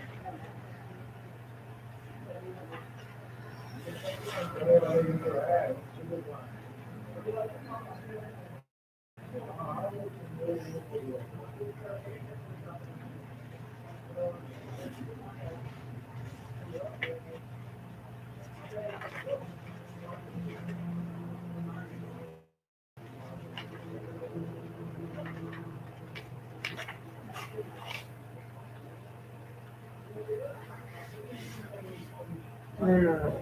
I said something wrong actually.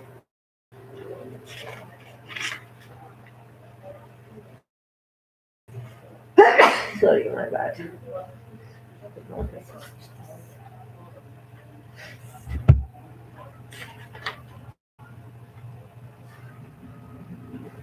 Where is this script 32?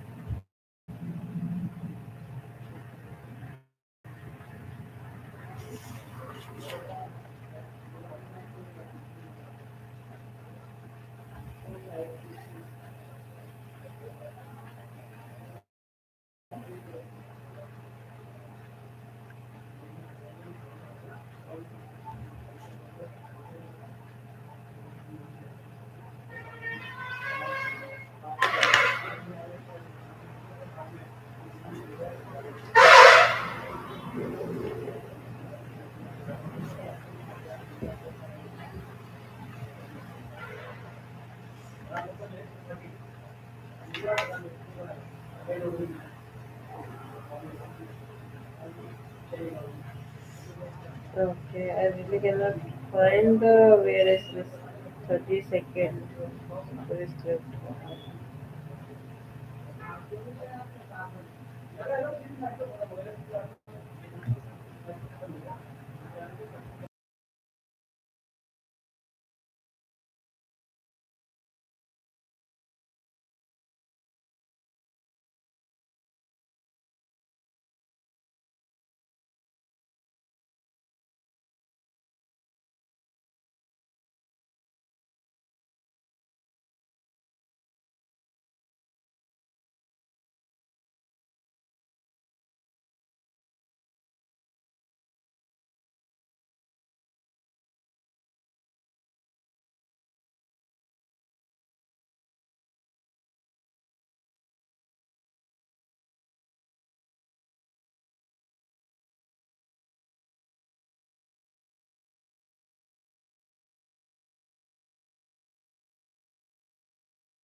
Hey guys, we've now left. People left. Okay. As soon as I see my face, okay, fine. Whatever suits you. So yeah, I will read my chapter number 4 at 8 p.m. So this is break. If you want to see my book, here it is.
Okay, hi again. I am 2 minutes late, I guess, or say 7 minutes late. I was watching Naruto, I mean, it is coming in Hindi on Sony. Seriously, the dub is something hilarious.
Okay, yeah, I don't really want any any copyright issue here in my life, so I won't be using it and making any sound from the phone. Let's just hope there won't be any issues. Yes. Now coming on to the, sorry, my bad. Sorry. Now coming on to the chapter number 4, preamble of the Constitution. The American Constitution was the first to begin with a preamble. Many countries, including India, followed this practice. The term preamble refers to the introduction or preface to the Constitution. It contains the summary or essence of the Constitution. N.A. Palkhiwala, an eminent jurist and constitutional expert, called the preamble as the identity card of the Constitution. The preamble to the Indian Constitution is based on the objectives resolution drafted and moved by Pandit Nehru and adopted by the Constituent Assembly. It has been amended by the 42nd Constitutional Amendment Act 1976, which added three new words: socialist, secular, and integrity. Okay. Text of the preamble. So we should actually learn what it says. Small lines only. We, the people of India, have solemnly resolved to constitute India into sovereign, socialist, secular, democratic republic,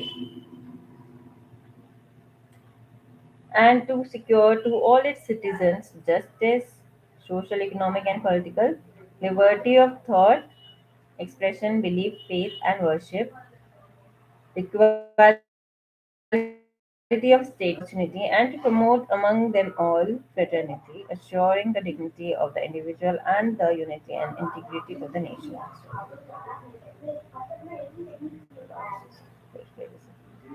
In our Constituent Assembly, this 26th day of November 1949, do hereby adopt, enact, and give to ourselves this Constitution.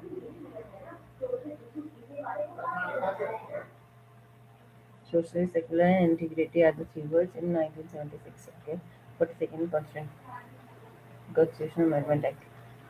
Integrate in sorry, spelling. Inte- sorry. Ingredients of the preamble. The preamble reveals four ingredients or components. Source of authority of the commission: we the people of India. Okay, we, us. We only are giving it to ourselves. So, second is the nature of the Indian state. It declares India to be a sovereign, socialist, secular, democratic, and republic world. My bad.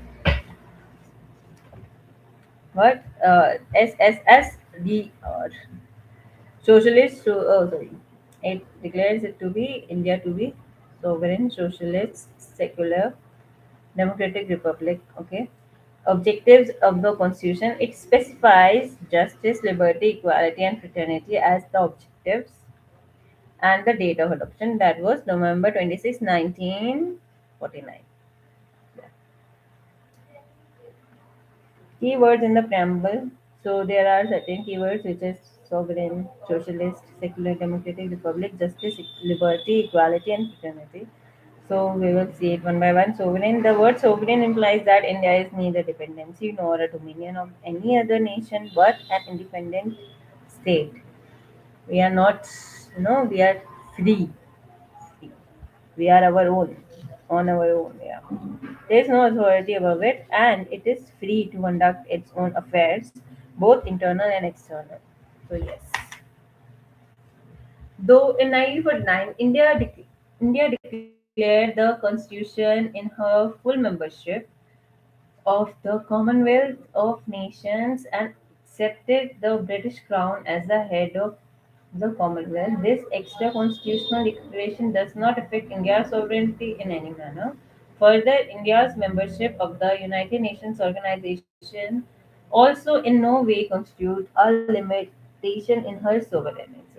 Being a sovereign state, India can either acquire a foreign territory or cede a part of its territory in favor of a foreign state. Okay, that also we can do.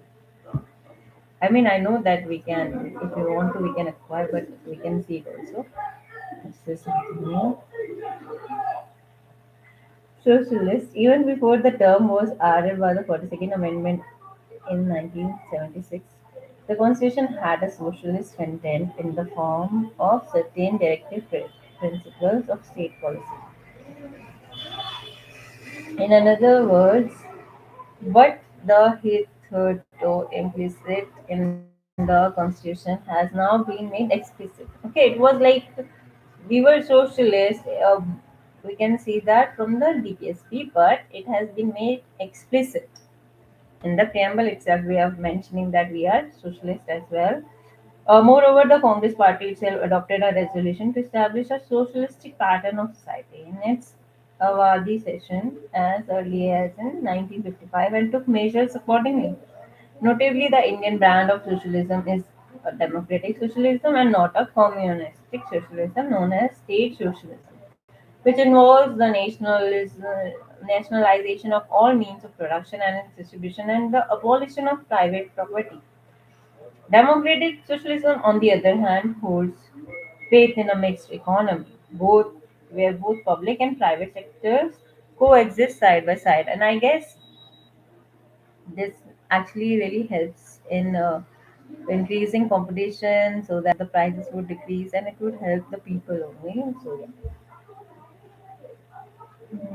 As the Supreme Court says, democratic socialism aims to end poverty, see, ignorance, disease, and inequality of opportunity. Indian socialism is a blend of Marxism and Gandhism, leaning heavily toward the Gandhian socialism.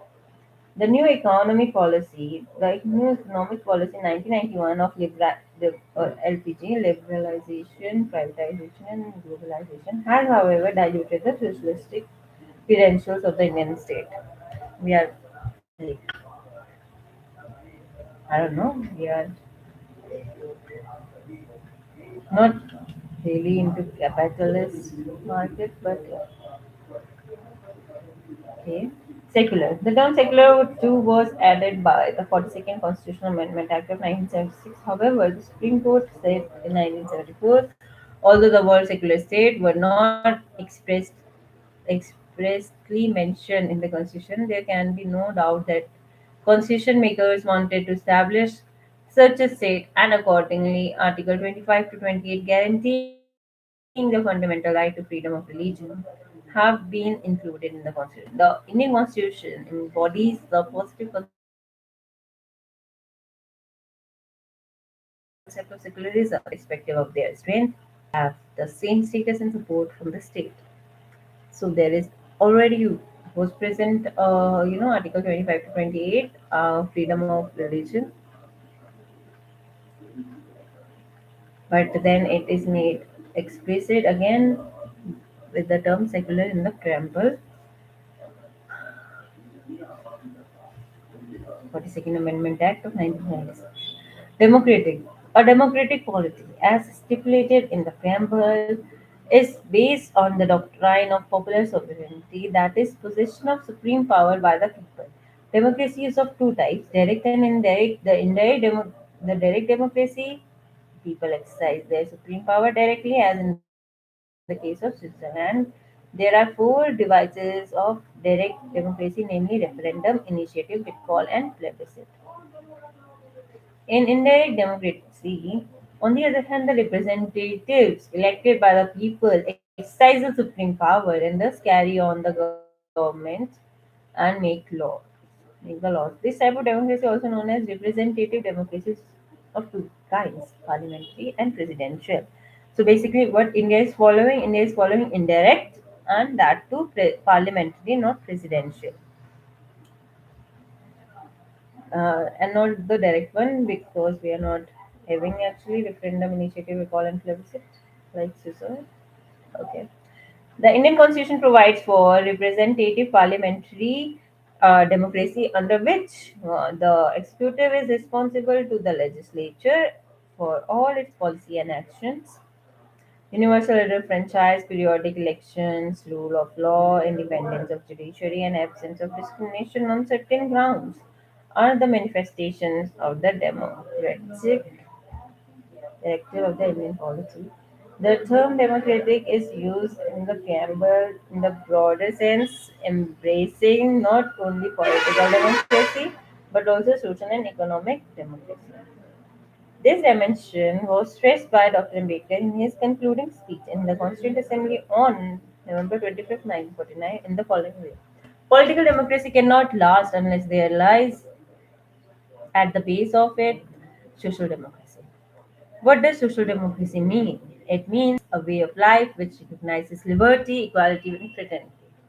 The principles of liberty, equality, and fraternity are not to be treated as separate items in a trinity.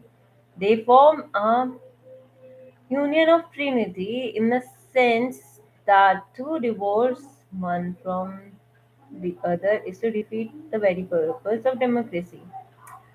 Liberty cannot be divorced from equality, equality cannot be divorced from liberty, nor can liberty and equality be divorced from fraternity. Without equality, liberty, and without equality, liberty would produce the supremacy of the few over the many. Equality without liberty would kill individual initiative.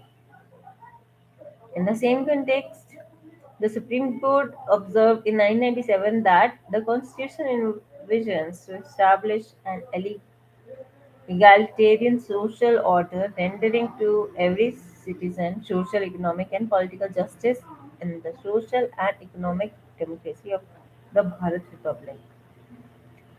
Republic. A democratic polity can be classified into two categories: monarchy and republic. So, in a monarchy, the head of the state, usually king or queen, enjoys a hereditary position he comes into office through succession. Example Britain.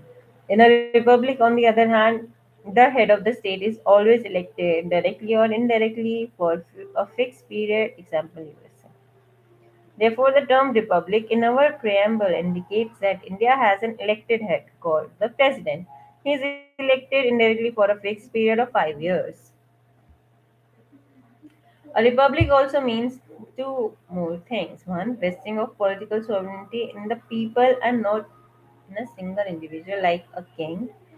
Second, the absence of any privileged class, and hence all public offices being open to every citizen without any discrimination. So anyone of any, all those caste, creed, gender, everything could come to a public office without any discrimination.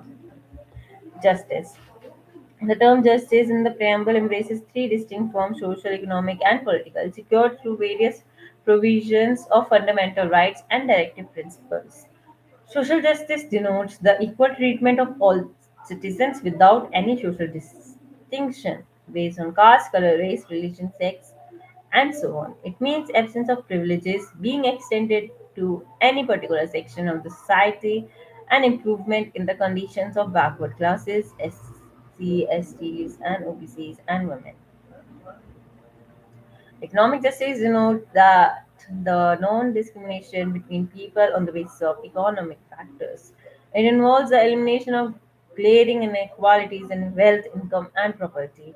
A combination of social justice and economic justice denotes what is known as distributive justice. So, this line we will underline because this is very important, I guess. Social and economic. We are combined together and it is called as distributive justice. Political justice implies that all citizens should have equal political rights, equal access to all political offices, and equal voice in the government.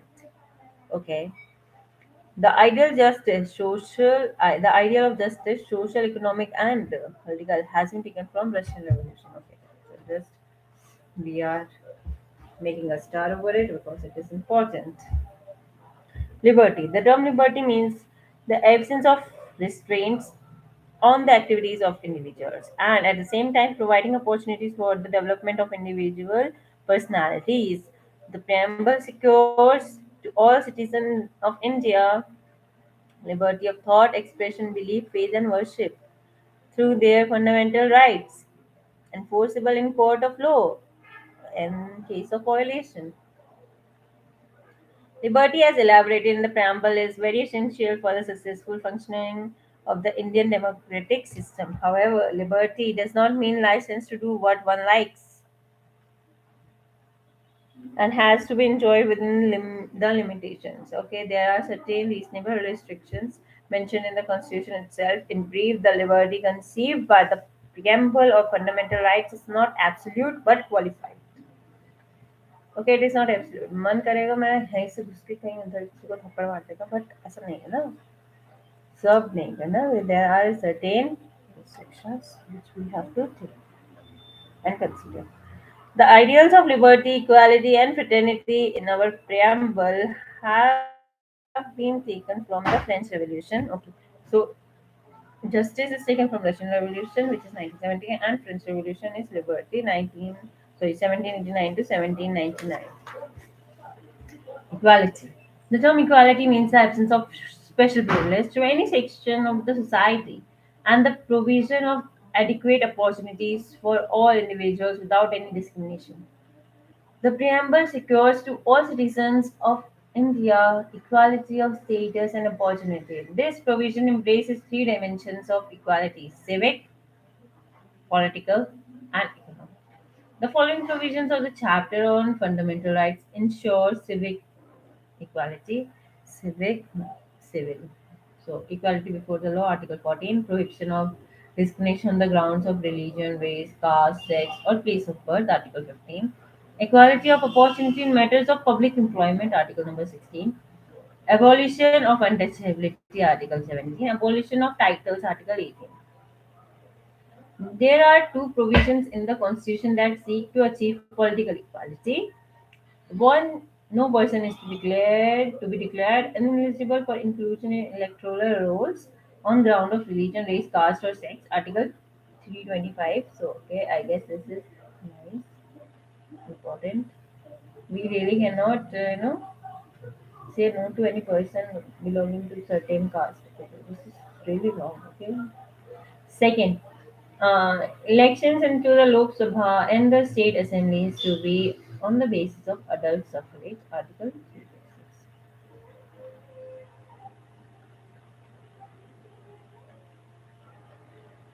The directive principle of state policy, Article 39, secures to men and women equal right to an adequate means of livelihood and equal pay for work. So, this is again economic equality, I guess. Fraternity. Fraternity means a sense of brotherhood, common brotherhood. The Constitution promotes this feeling of fraternity by the system of single citizenship. Also, the fundamental duties, Article 51A, say that it shall be the duty of every citizen of India to promote harmony and the spirit of common brotherhood amongst all the people of India, transcending religious, linguistic, regional, or sectional diversity. So, see, there is diversity in India. What are those? Religious, linguistic, regional section.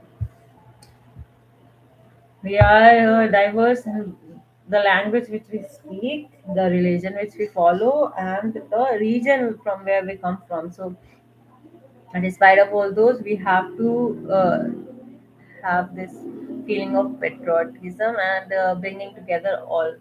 Like it should, each one of us are together. So this feeling of uh, common brotherhood should be there among all, and sisterhood. You can say that feminine. Or it means that you have to have this fraternity amongst the citizens of India at the very least, and on larger scale, human race, and then on the larger scale, all the enemy and planet, so on. The preamble declares that fraternity has to assure two things: the dignity of the individual and the unity and integrity of the nation. So, the word integrity has been added to the preamble by the 42nd Constitutional Amendment Act of 1976. According to K.M. Munshi, a member of the drafting committee of the Constituent Assembly, the phrase dignity of the individual signifies that the Constitution not only ensures material betterment and maintain a democratic setup, but that it also recognizes that the personality of every individual is sacred. This is highlighted through some of the provisions of the fundamental rights and directive principle of state policy, which ensures the dignity of individuals. Further, the fundamental duties, Article 51A, also protect the dignity of women by stating that it shall be the duty of every citizen of India to renounce practices derogatory to the dignity of women, and also makes it duty of every citizen of India to uphold and protect the sovereignty, unity, and integrity of India.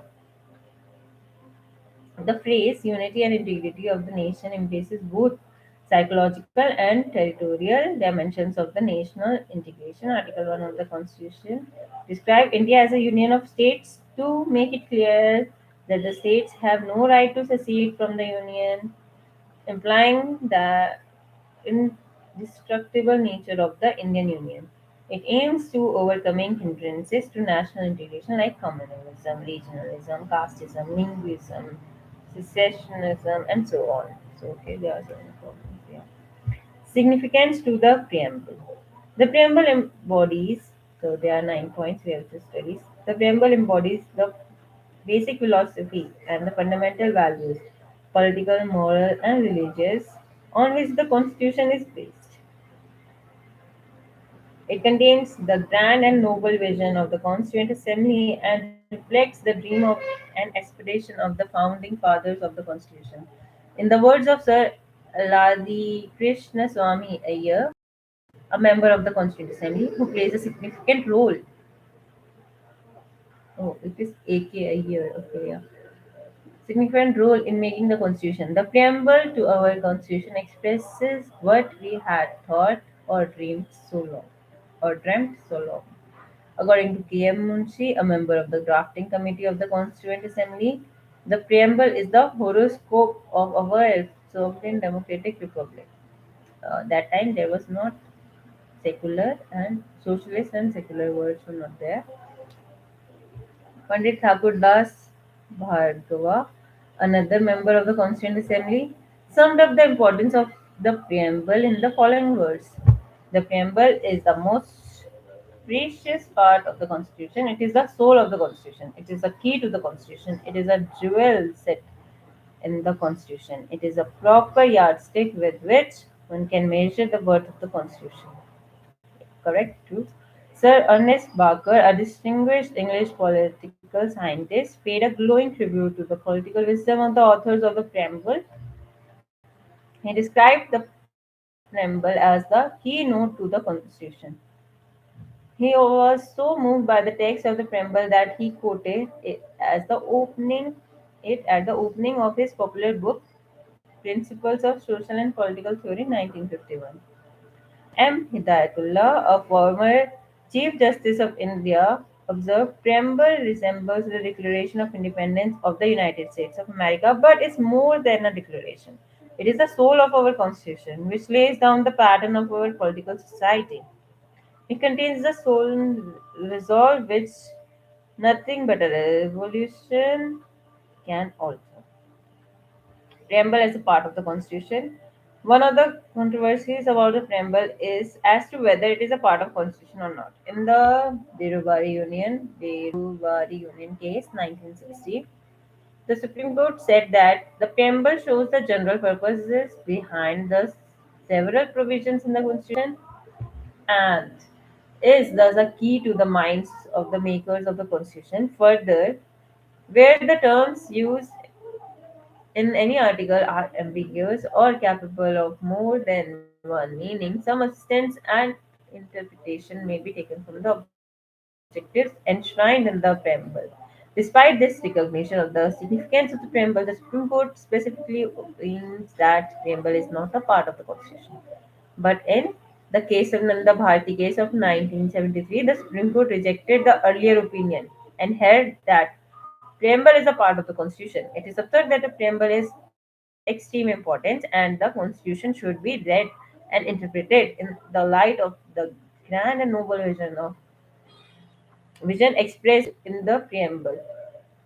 In the LIC of India case 1995 also Supreme Court again held that preamble is an integral part of the constitution. So what we learned that it is a part of the constitution. Like any other part of the constitution, the preamble was also enacted by the Constituent Assembly, but after the rest of the constitution was already enacted. Okay, so it came into picture later. Okay, the reason for inserting preamble at the end was to ensure that it was in conformity with the constitution as adopted by the Constituent Assembly. While forwarding the preamble for votes, the President of the Constituent Assembly said, the question is that preamble stands part of the constitution.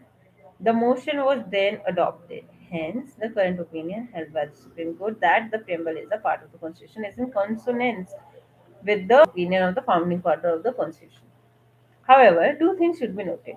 The preamble is neither a source of power to legislation nor prohibition upon the powers of legislature. Second, it is justiciable. That is, its provisions are not enforceable in the courts of law.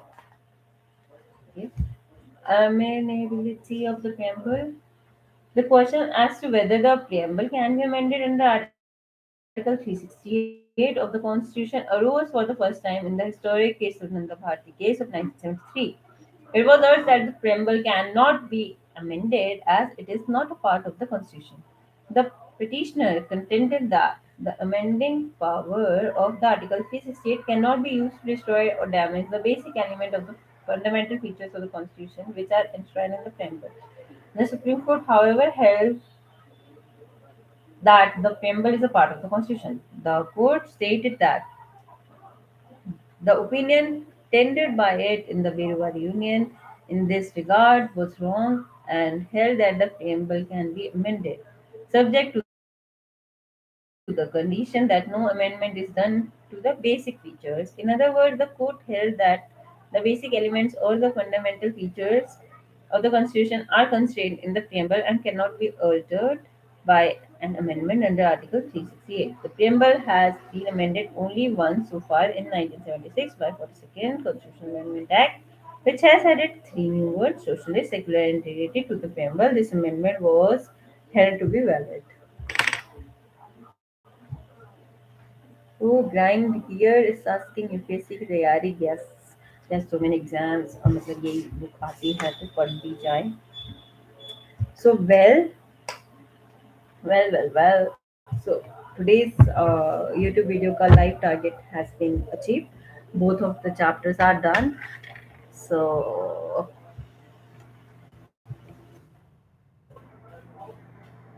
तो अभी इतना ही रोकते हैं, खत्म करते हैं. 3 घंटे भी हो गए, हमें 2 चैप्टर पढ़ने में 3 घंटे लग गए, समझ भी आ गया. बट या it is okay. So please subscribe कर दीजिए. 50 सब्सक्रिप्शन हो रखे हैं, 100 करते हैं, फिर ऐसे ऐसे करके धीरे धीरे 1000 हो जाएंगे. कभी कभी आई डोंट रियली नो कब, बट लेट्स सी.